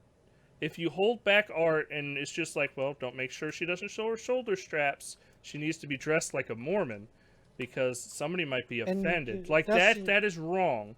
Like if they want to show BioWare it, says screw it. So no, they yeah, just- like if you want Overwatch where every woman is like a fucking insane perverted version of fucking women, except for May, which she's like covered up in like 18 things of clothes. Like 18 coats, but well, like, Zarya is not oversexed either. no, but like for the most part, almost every female character in Overwatch is over-sexualized, like bit, yeah. extremely sexualized. And you know what? You got to push those boundaries to push through them so that you can go. And- And then we just have a regular-looking woman. Like it doesn't have to be an insane sexual object. Just as proof that indie games can push these boundaries, look at games like Party Hard, which is Yeah. literally you going around a party, killing people and getting away with it. And, But a game like that can get away with it because of the type of graphics it is. well, sure, I but actually, I don't think it's to do with that. I think it's to do with how the game is presented. Like Yeah, it's a hatred. joke. I mean, it's in the name. It's But if most- Party Over the Hard top. was like Party Hard and they introduced it, well, go to this party of Jews and kill them all, it would be totally different than what Party Hard is today. but I think the way that they are presenting it as a a joke. jokey thing. No, yeah, that's what I'm saying. It doesn't present. It's not saying, hey, this is a black party or this is a Jewish party. but Go you kill can, everybody in the you party. can even do subtly evil things. I know this is really subtle, but you look at Prison Architect. You can run a private prison, which is actually a big deal and a lot of negative stuff about it. But you can make your prisoners live the worst lives possible, and it's really subtle, but it's really fucking evil, and it can be really. I mean, indie games let you do this kind of stuff, like Tim was saying, that AAA would never allow you. Whether or not that harms creativity, I mean, that's just what happens. All right. Well, I'm going to be the host again, and we're going to move Yeah. on. Host? Because this Yeah, is. we got one more. We got one more We got email. one more We got- email, and we have really went off track from zombies. Yeah, it's been an hour and 24 minutes on emails. So, yeah, we definitely gotta move on. This is the last one. This is from our friend Will. He says, "Hey guys, I've missed writing into you all. Hope everyone is okay and is enjoying their summer of arcade. Maybe? Question mark. Nope, no summer of arcade. It looks like. Smiley Okay, face. it's dead. Anyway, some questions. Number one, while Project Scorpio gives Microsoft a leg up on the competition graphically, what else do they need to do to strengthen their offerings? For me, they still need to try to match Sony's indie program to get more indies on board, publish more fan-requested titles from their unused rare IP catalog, Banjo Conquer, Cameo, Perfect Dark, and have more outreach with Japanese publishers like Square Enix. It's crazy to me that the Kingdom Hearts remasters, Final Fantasy remasters, and I Am Setsuna are all on Sony PC mobile platforms and not on any Microsoft platforms. Well, we can address this part first. As far as Square Enix games like Final Fantasy, I think the old contracts for those Final Fantasy games back in the PlayStation days are probably still we're probably really weighted toward the Sony side and not toward Square Enix side is what's going on. Otherwise, we would have seen a lot of these games on Xbox already as cheap ports, and we're not. Do you So mean like Final Fantasy 7 and stuff? 7, 8, 9, 10, yeah. I think that, I mean, these contracts, I don't know if they really have that much time on them. To be honest, I suspect that had this have been last generation, like, I've heard from people They within would- the industry that they are. well, All right, But not they're to pretty- not to push this along, but I'm going to try to get through this. I mean, email. Yeah. I don't know.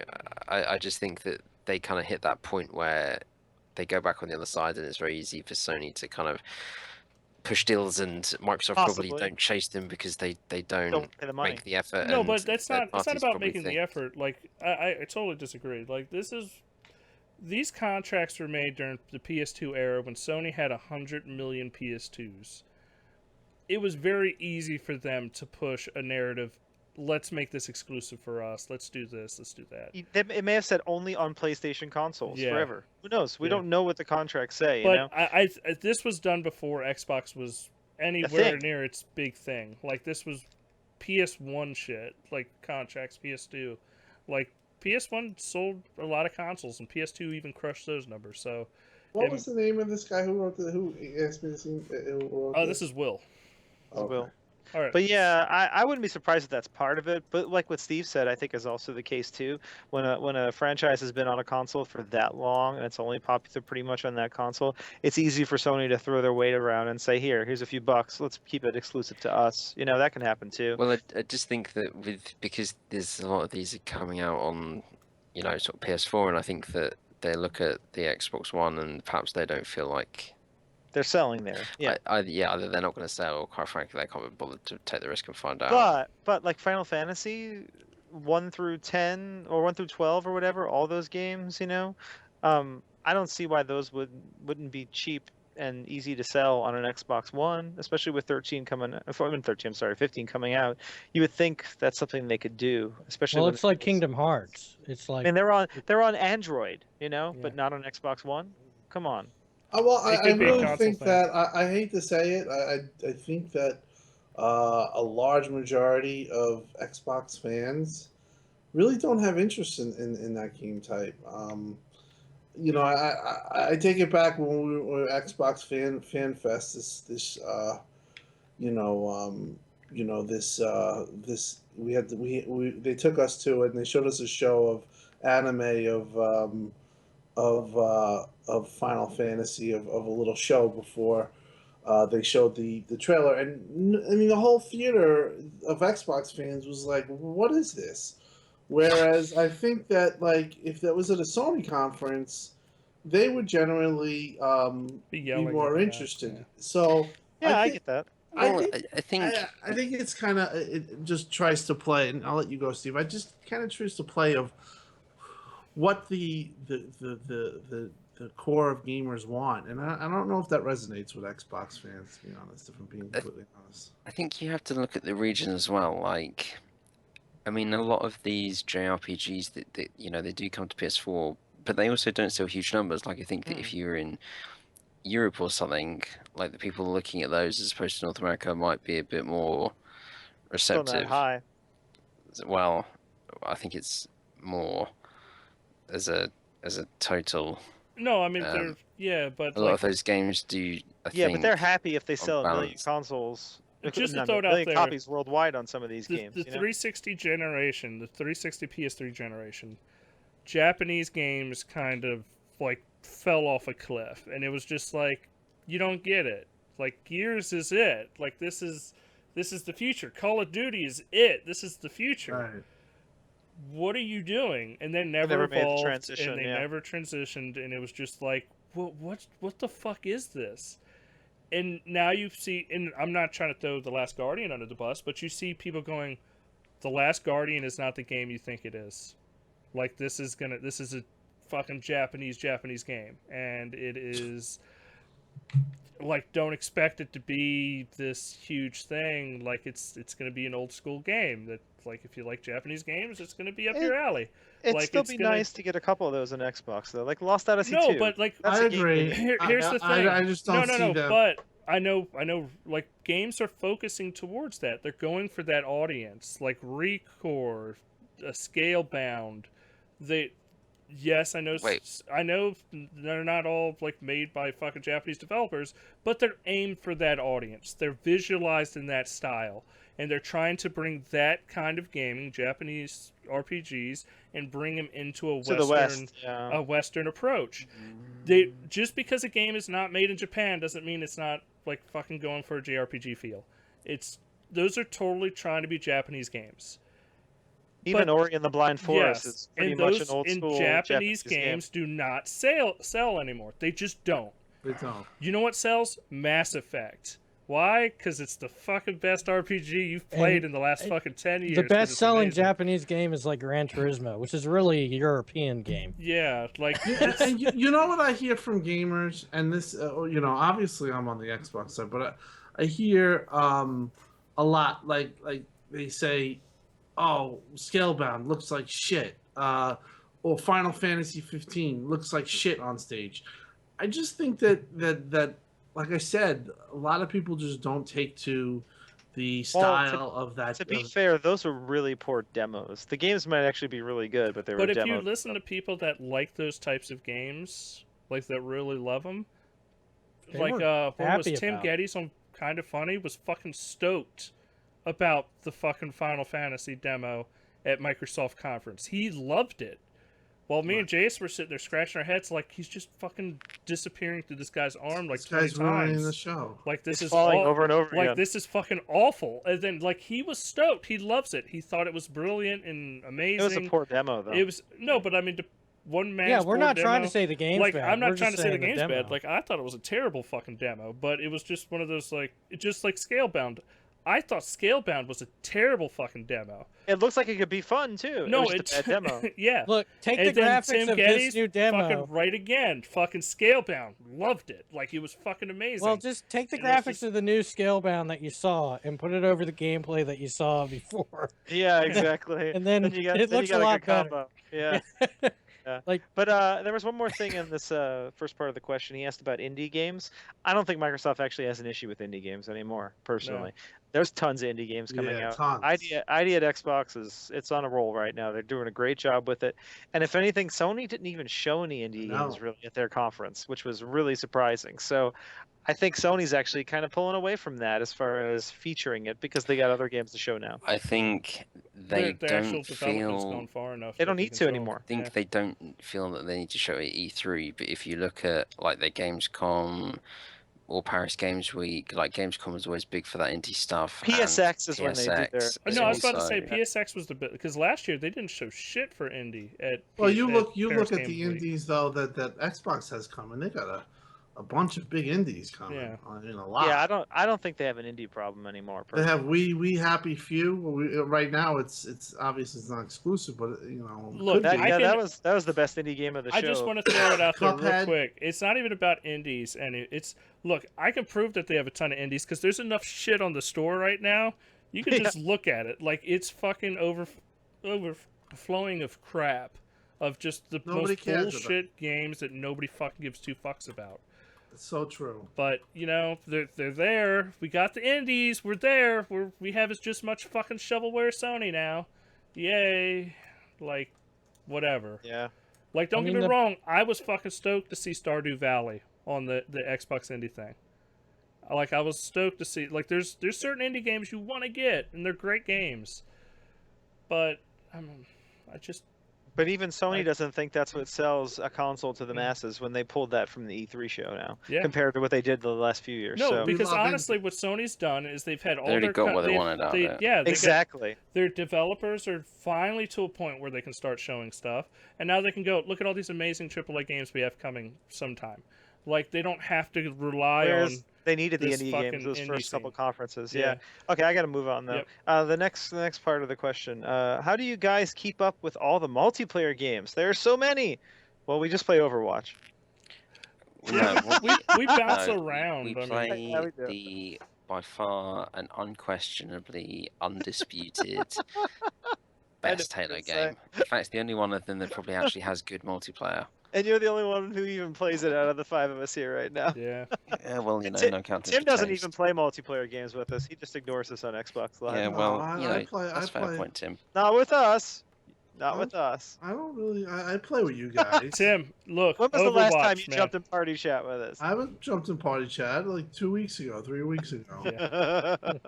Tim's a You guys busy are usually man. complaining about my mic, so you say, "Oh, you got to breathing." No, it's not you. It's usually Dad sleeping halfway Yeah. through the fucking. Yeah, and you get confused. Well, I mean, I love Overwatch, so I mean, Overwatch, I could see why it's such a big game. Yeah. We do jump Very around cool. though. We'll be like, what do we want to play? Oh, let's play Overwatch. Oh, let's play Minecraft. Oh, Halo let's 5. play Halo 5. Hey, Steve's saying that this isn't going to be a 7-hour podcast. I'd like to refute that. We're staying on until the Brexit is over. Look, we're not even past letters yet. Well, all right. to be fair, Remain has actually been winning for quite a while, Yeah. although it's cutting. All right, let's do Okay, it. next, What's the this is the last part of the question. Number 5. What indies on other platforms would you like to see on Xbox One? I'd personally like to see Enter the Gungeon, Transistor, The Witness, Galax Z, Hotline Miami 1 and 2, and Chasm on there. Thanks for answering my questions, and tell Jason I'm sorry to hear about his Hershey Squirts issue. Best, Will. What is this I- Hershey Squirts issue? I have no idea. Because that's That pretty. sounds pretty. It sounds like diarrhea, Sounds but I erotic. don't have diarrhea. So It sounds erotic. I have no idea. You're gonna have to get back to me on the Hershey squirts. But as far as the indie games are concerned, well, Transistor's probably never coming because the guy who develops that game is a complete PlayStation fanboy. Well, they did Bastion. They did on 360, and then that was it. All Well, their other games have been Sony, and he's a big Sony fan. If you ever listen to him on the Giant Bombcast, he doesn't give a crap about Microsoft. I doubt he's ever going to release his games there. Again, unless they start selling well again, unless Scorpio does really well, and he has to. At least that's my The only games I care about that I want to come are already coming. So Hotline Miami. Those games. That same guy had an issue with Microsoft, didn't he? well, the publisher Devolver, oh, for That's who fuck's it was, sake, it's yeah. swung back to lead now. Devolver said, because I think they had a partnership with Sony for a long time, like even on PS3, and that carried over. And they were like, well, with the way that we do our development processes, we'll launch a new second. And Microsoft said, well, we would like something for that. And they said, well, we don't want to do that.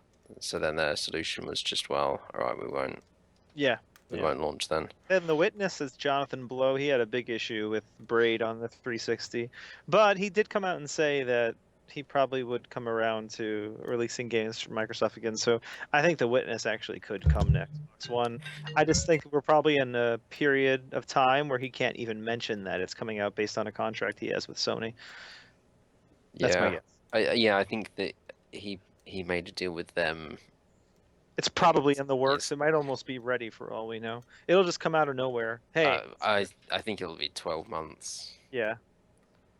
I bet Sony were able to get a good deal on that in exchange for stage time, which is fair enough.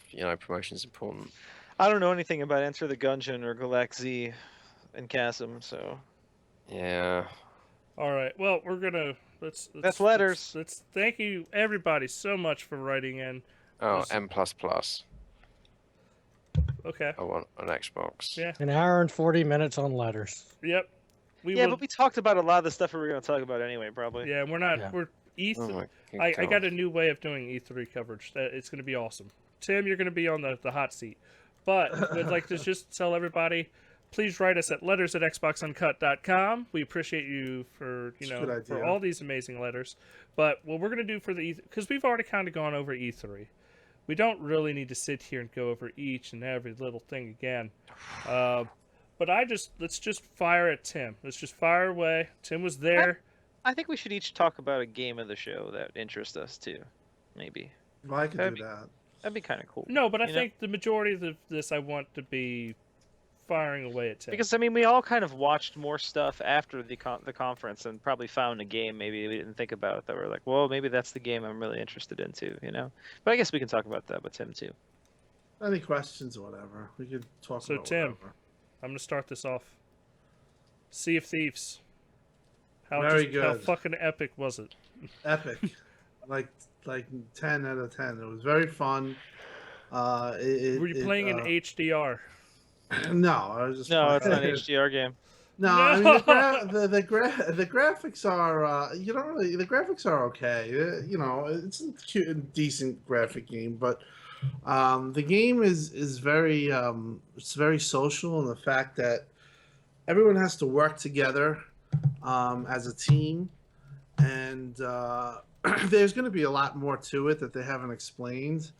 But the battles are real fun. Like I had like a lot of fun. We got caught between the rocks, and you know you have to basically you start off on an island, and you run to your ship, and you could drink and you get drunk, and you could actually you act as if you're drunk. You could play music, and then you start to go out in the sea. Be a pirate. You be a pirate. But where the game becomes special is when, there's usually a leader. Someone takes the leadership role, and that's usually the person, the captain or whoever's, that has control of the ship. And, there's things that you could do to make there's wind that you can actually see the wind of the direction, and you could move the sails to that to gain speed. You could pull down the sails. You could pull up the sails. You can anchor. But there is definitely a really cool multiplayer aspect where it's like you basically play together, you work together, you fight together. There's times when your ship's going to siege, and you have to go downstairs, and you have to Plug up the holes, yeah. plug the holes, and from what I played was and I spoke to Craig Duncan. It's just a glimpse of what really it is, and they're going to talk more about the game at a later date. But they got a real winner in that. Everyone that I've seen playing has a great time, laughs. But it's more about who you play with and what role you take on the ship. And how you want to go about things, but it's a really fun social game. I just want to know one thing. Can you name your ship HMS Please Seed Your Torrents? I think you can name and do stuff like that. But Boats and look like I know face. you're joking, but I think you can do stuff like that. There's going to be stuff that you Oh, can God. All do. I know is anytime I look at this game, because this is honestly, even I know Vern says some games might have changed, but this is still my game of the show, and like it's Mine too. it anytime I see it, the very first thing I think of is the Fuzzy Doom Brigade, and like how the fuck are we gonna How are we going to be how able are to we steer gonna this set ship? this up? Because Yeah. right now I'm thinking Maria needs to be in charge, like just right up on the like driving. I'll be fixing like the fucking leaks in the Yeah, ship. Maria's you guys- not it navigating. is- though. Maria's it No, not. no, not navigating. Hell no. Yes. No, not navigating.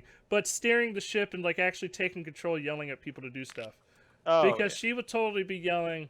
Like you'll be like, "Oh, there's a ship on the right." Then you'll just hear, "Get some!" And then next thing you know, we're firing fucking. yeah. Yeah, it's just it's gonna like, It's gonna be. It's I gonna don't- be It's gonna fun. be awesome. Oh, Like, I it's can't it's wait. it's gonna be games you guys adore, You know what and I not heard? You know what I heard about it? Someone was telling a story about it, how the way it worked with the anchor. Because Hmm, you can throw the anchor down to do a quick turn with the right. ship, essentially, and position yourself to shoot. But once the anchor's down, you gotta get that anchor back up. Otherwise, you're not mobile at all. Yeah, To get this anchor back up, you need 3 or 4 people on that little freedom on the turnstile ratchet. Yeah, pulling that thing back up. So, it suddenly changes everything. You're like, okay, we're in right, good position. Holy shit, we're stuck. Yeah. So right, there's a lot of that to that game, which is going to be really interesting to right. coordinate. And that sounds so exciting. It is. It really is. It's something because when you first start, your ship is obviously anchored. So Uh-huh. that's the first thing that you have to do is get 3 people. Now, everyone starts to drink, so you're drunk at that point, Yeah, and you're that's trying what. to do it, and it just becomes funny, and people you can play music, and it really has a interesting social aspect of it, but it also has an exploratory aspect that I think that when they can talk about it, it's gonna open up a lot of things too. It seems Yeah, like all you the could treasure hunting and stuff. Yeah. treasure hunting. If you let's say you blow down a ship, you can actually go down to the ship in the water and you could loot the ship Uh-huh. of what it has.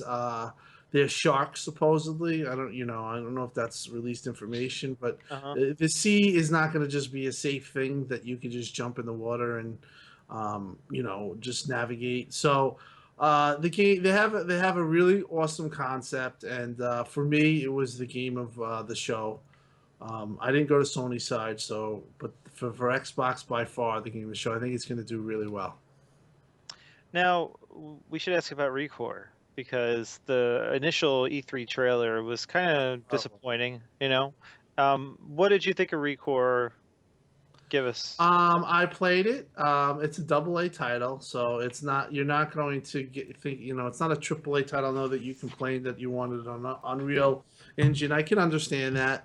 But when you play it, it plays much better than it demoed. The playing, there's a lot of mechanics to it that I think that you guys will like. It's difficult. The platforming is fun. Well, it looks like you got to change your different cores against enemies. Yes, you have It's to. all color coded, right? Right. It's color coded. It's also um, certain enemies will disperse. Let's just say killer fly bots. You have to kill the fly bots first and then before you really start to damage him. So there's little ins and outs that you have to Yeah, just figure typical out. mechanics. Yeah. Right, typical mechanics. But it's done well. I think it's going to be How are the controls and how is the frame rate? Did it feel? frame rate. I had one stutter.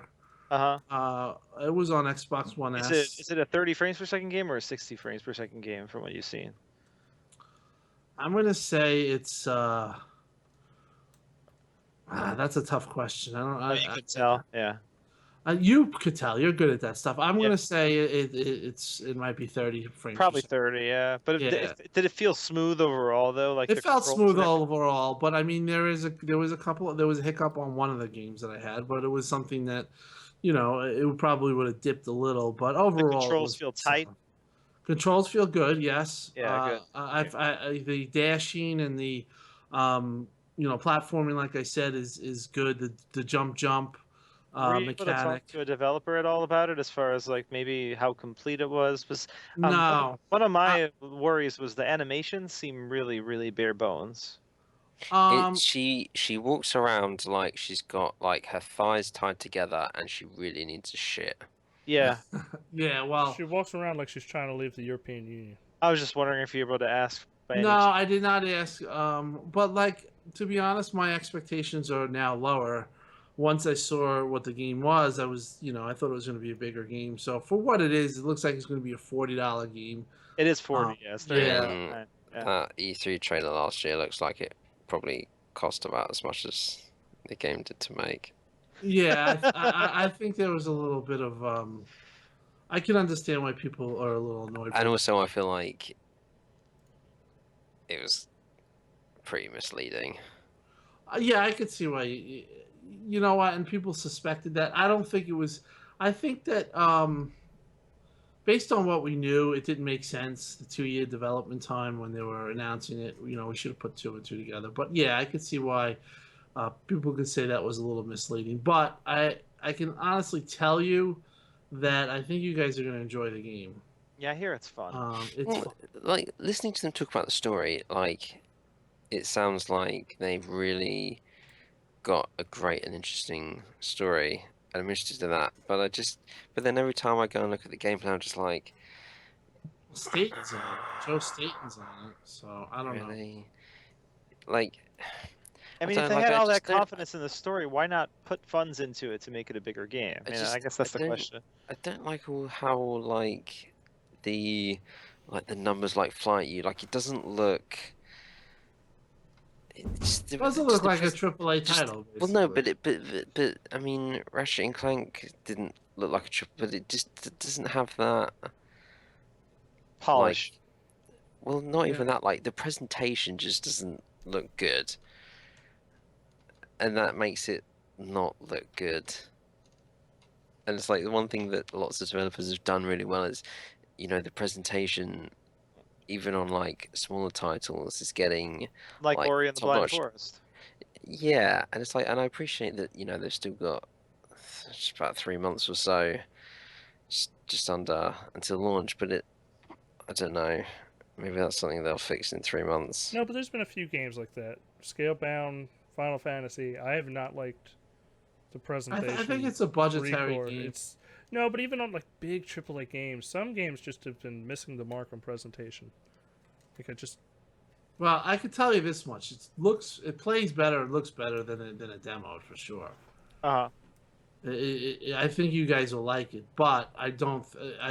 I understand where you're coming from, where you feel a little bit misled, because I can understand that. I think everyone was expecting an Unreal AAA title, including myself. what Not we a wanted. Unity. yeah. Um, I hate to be this guy. I want Unity to die. Like, Well, no, Unity is improving a lot. Have you seen some of the more recent demos coming out of it? No, but like No, Unreal like, has fucking like kind of.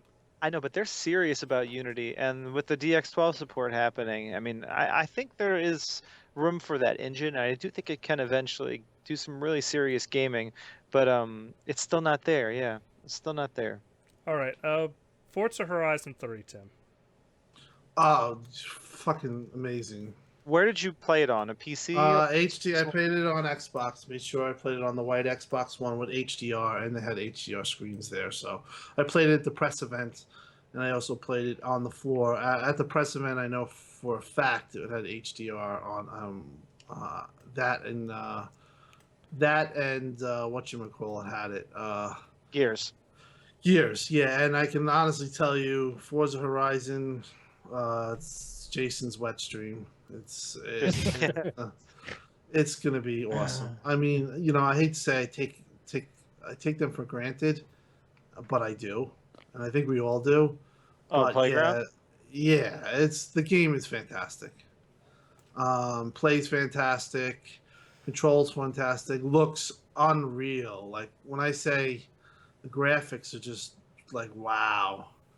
Well, on the Giant Bomb after shows, well, one of the guys there was actually talking to a rep while he was playing Forza Horizon, and he said they actually had people record just the sky, videos of just the sky for an entire summer. That way they could get the day-to-night cycle and the sky. Well, like Giant perfect Bomb didn't accurate. mention they actually use 12K cameras too. Oh, that's incredible! Yeah. They pointed 12K cameras, and the Giant Bomb guys were like, "I want that job." Yeah, that Because was you really point the funny. camera at the sky, click record, and I'm gonna go get a bear. Just off, yeah. But that's the level of detail they like those like Turn 10 and Playground games fucking Well, do for their engine. I was talking to my wife Maria about this, and she was mentioning how there's certain constellations you could only see in Australia. Yeah. So I wonder if that's part of their idea. They wanted to Well, make like sure you you get really get that full Australia experience. everybody on the show, no, not even Steve sees it. Like we don't get to see the Southern Cross. Right. Like that's something that's only in the Southern Hemisphere, and it's going to be amazing. Like you're going to look at a set of stars that are actually correct, but they're not our stars. Like they're Australia stars. Like we don't get to see them, so that's going to be a cool Mhm. way to look at it. And it makes it the sky look absolutely. It looks beyond what it should be in a game like that. Like You the know what's- sky looks absolutely amazing. You know what's really cool about this game, though, and we haven't seen in other Forza Horizon titles, is just the varying locales. You know, Yeah. there's a much forest, it's there's different. a beach, There's the outback. There's the canyons. outback, there's towns, cities. It feels very varied compared to previous Forza Horizon And titles. Horizon 2 was pretty good. Like it wasn't too Nowhere bad. near this. But It wasn't nowhere as near varied this. as Like this. this is Yeah. fucking just in another league. The map in this game is twice the size of Horizon 2. Yeah. And It's you know probably what? like Horizon 2 20 is times fucking huge. Now, one question I have for you guys, I was reading a little bit. It is not going to have wheel support for PC, is that correct? No, it will. It will. Okay. They just haven't announced Yeah. what wheels specifically will work with it. Because And on the that's stage the demo, just to throw it out there, on the stage demo, on the Windows 10 stage demo during the conference, the guy was using a Fanatec wheel. Yeah. So what it's- people are worried about though is if wheels that don't currently work on Xbox One will work on the PC version. Right. And But and they're here adding. is Well, something UWP Gaff doesn't said. support it yet You know what's anyway. a problem with this though, Vern, and it's a problem with a lot of these guys that own wheel. A lot of them own like Logitech G27s. These wheels are discontinued. I like, know, These things were released in 2010. but It's just like- I do agree with them. If you're going to be serious about PC gaming, support. No, the, you gotta. No, but it is support is coming. Like the thing is Forza Apex right now does not support wheels because of UWP. It is something they're adding. Wheel support is coming. It's not like Right, but the question is, what kind of extent of wheel support is it going to be? And hopefully, it's more than just the Xbox One wheels. well, I you have know? a feeling it's going to be fucking everything. It's just going to be Hope a so. basic But driver. they won't come out and say it's going to Yeah. be everything just yet. That's what people are worried about. Well, there's also, I'm sure, going to be new accessories by the time this comes out, so they probably can't even announce some. There might actually be some new ones. Or I mean, do they have contracts where they can't even support certain wheels? That's the worry. Well, I you mean, know, with UWP, it shouldn't be an issue. It should just be a driver issue. Yeah. Because it's just Windows. Right. Like, Hopefully, yeah.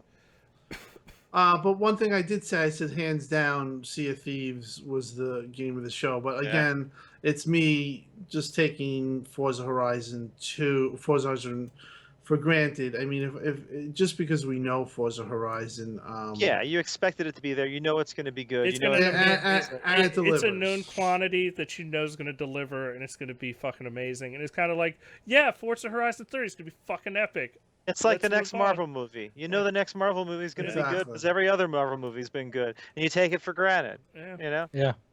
You're going Well, to be like, yeah, I'm going to really, fucking go into really this theater. unbelievable I'm job. going to love this movie, then I'm going to critique the fuck out of it on over every little detail, but I still love it. Like, it's... let's move And on. again, the HDR really is stunning. Oh, yeah. I mean, the colors in that are going to be gorgeous. I haven't heard an oh no from Steve. I thought I would have heard an oh no by now. We need an So- update on the Brexit. Leave's actually in the lead right now, isn't it? Leave just took the lead. It's been swinging. forth, They've now got an yeah. 86,000 lead. But I mean, it's like 4.9 to 4.8 million, so I'm it's just close. curious with The- this Brexit thing, real quick, not to go so off topic, but is it like in the United States, like let's say if we were going to do a Brexit, we couldn't just get a majority. It would have to be a majority up to like, let's say 75% to actually leave it. Is that what it is? Or is it if there's one No, I voter think it's over? just No, 50%, Like right? it's just 51%? 50, it's just whoever has more votes. Okay, Simple so as you- that. that's keeping weird. it simple and That's good though. proper. I don't know. I like how the U.S. does it, where it's like if you want to actually do it, you got to win-win. You can't just Eh. win on a technical like. Oh, Well, it's it would Well, go 50-50. through Well, Congress. and well, everything. if they It want wouldn't to, if be- they want to have a referendum, then they need to listen to whoever it is.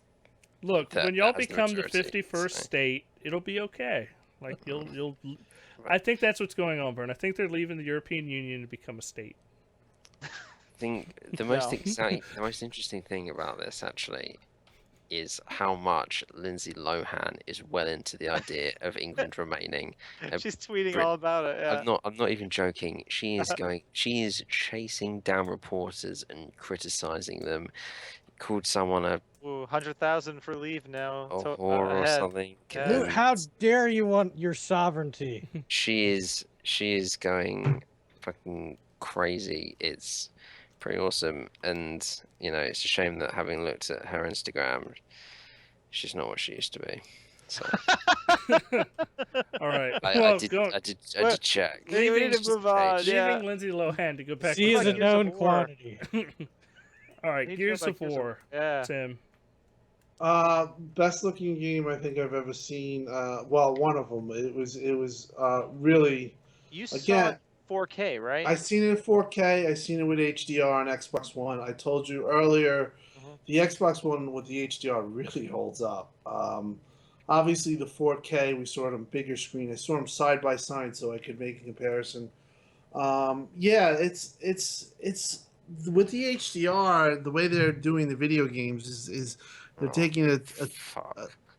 attention to You just can't beat that, Tim. the It's over like 100,000 now. Yeah. like the moon. Like you see the moon, and it really like it's honestly. I can only say you get to experience it when you see it. It's hard to explain, but it absolutely looks stunning.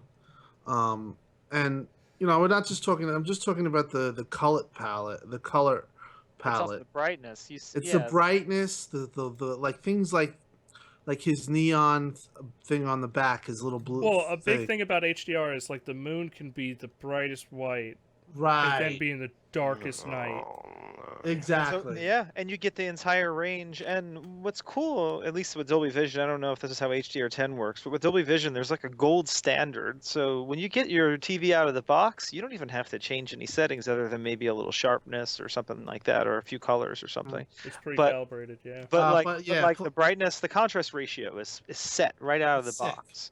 Yeah, Well, and that's really important. yeah. I mean, I wish I had a guy like you there to really, because you have a really tight eye for that, and We are You- not paying for Vern to go to E3. We do not no, have the but money. you would really be impressed. I'm But just blown away yeah, with the scene from HDR, Ge- and I can't wait to see it in a game. I just can't wait to see it in a game now. Gears 4 though, Gears 4 I would say it's gonna be big. It's again taken for granted. Rod's Yeah, it's a weird thing because people aren't talking about it really. It's like there's not a lot of talk about it, but it's going to sell well. It's going to be a good it's game. gonna be good. And it won a ton of E3 awards. Anyone who played it or saw it at E3 said it's incredible. But You know what's been kind of annoying me about Gears of War's reception, though, is the amount of people that are giving it a hard time for not reinventing itself. like God of War, yeah. Yeah, Like it's like a lot of people don't want Gears to reinvent itself. They want another Gears game. well, there's the whole multiplayer hardcore fan base. Yeah, that too. You can't. Haters. Yeah. Can't change. Yeah. You can't throw the baby out with the bathwater. Like, you have to sit there. Gears is fun. Gears fucking holds up. The mechanics hold up, and that's what people want. Like, I want to fucking sit behind a fucking barrel and protect the fucking tower. Fight off lazy. And you pretty much get that. I mean, it's Gears, and it's gonna have a good story. I think Rod was very protective of the story. He's getting a lot of questions asked. We had a panel where we were asking him, and I think the story is gonna be very good. I think it's gonna Gears fans. It's gonna make people happy. Well, what I can say is what they said publicly. I don't know what they said behind closed door. What you saw. Ladies and gentlemen. And I think they should have posted a little more at the E3 stuff.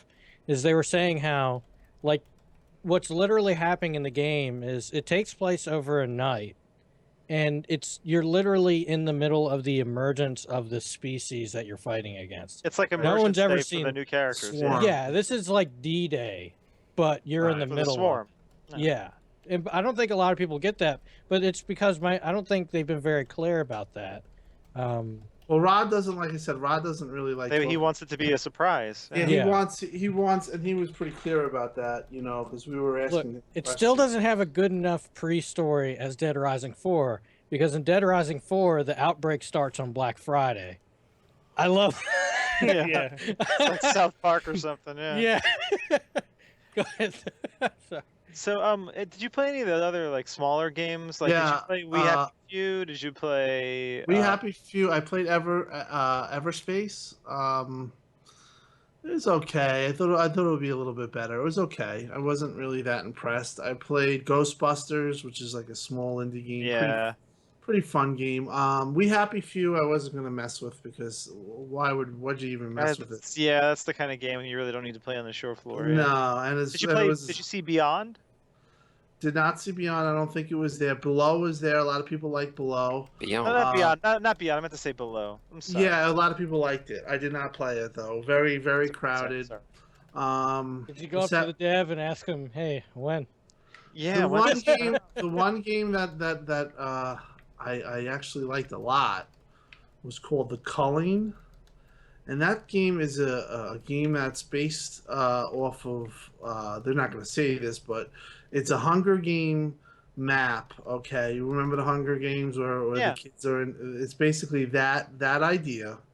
Is it the kind of map- like the game that studio that got canceled was making?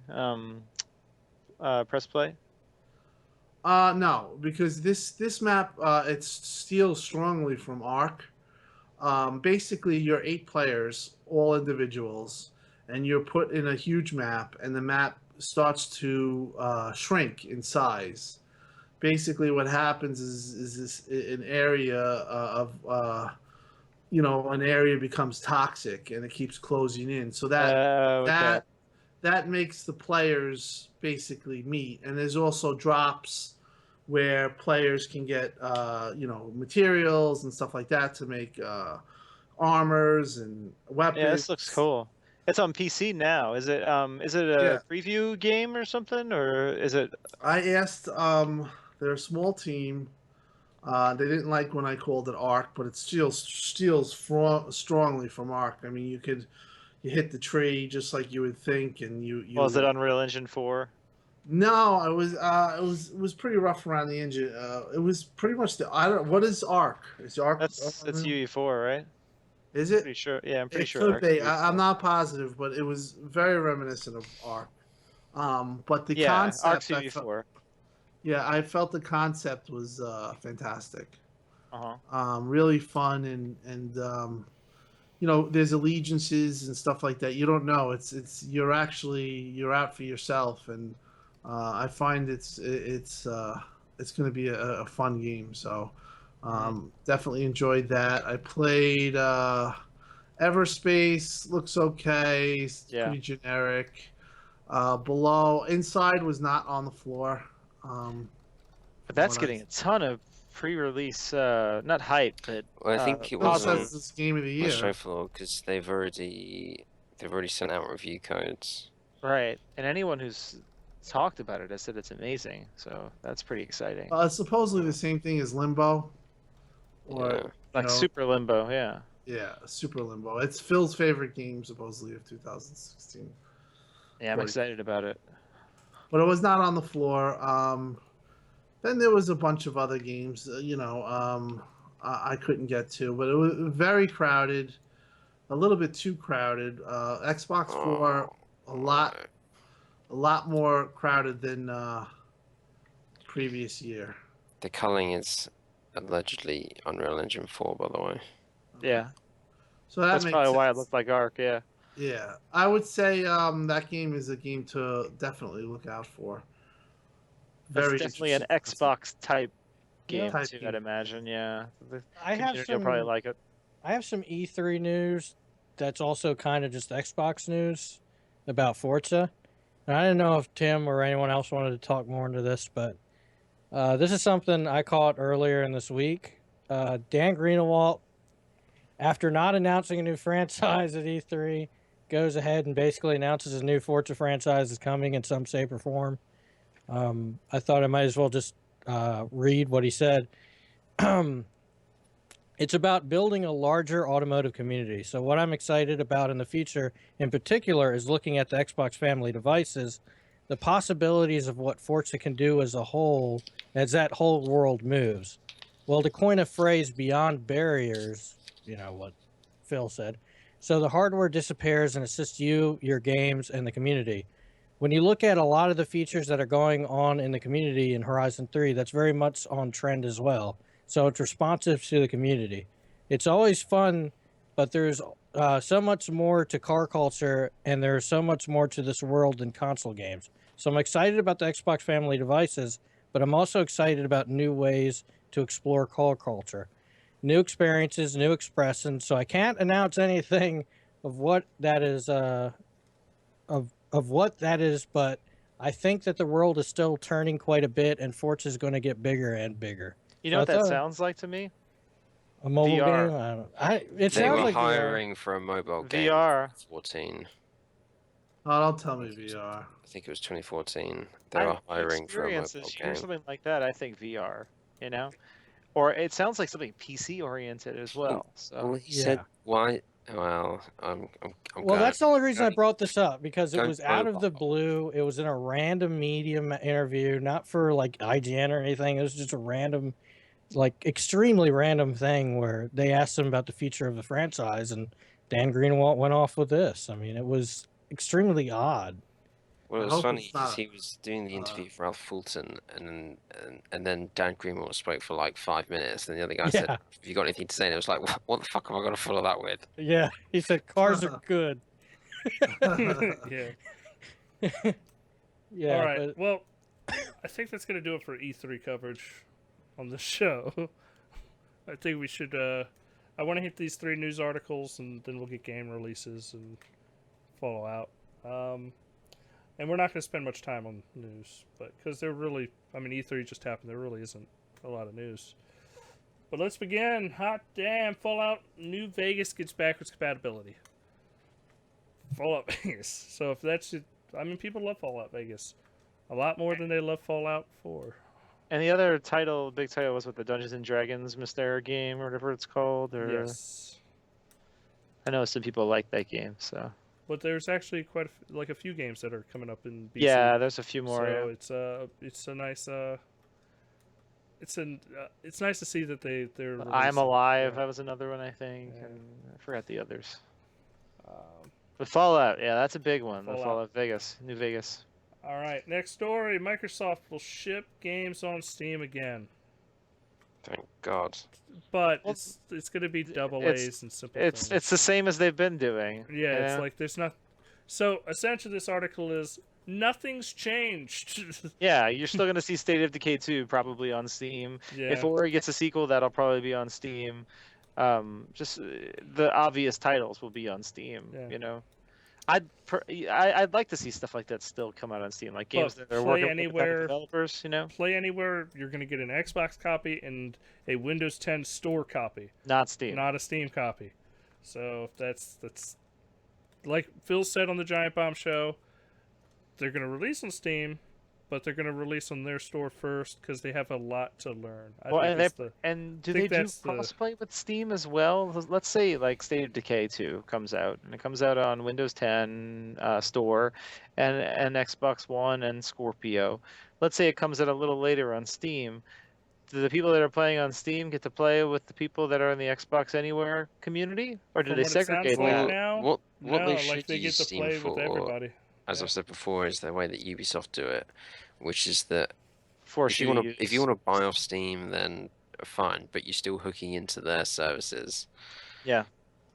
and that's what Microsoft should do. all they have to do is, if they do it, is they just sell a UWP game on Steam. You buy it, you launch it, it works just like any other game. It just happens to be UWP. You honestly probably wouldn't even tell the difference if you're playing it in Steam. Yeah.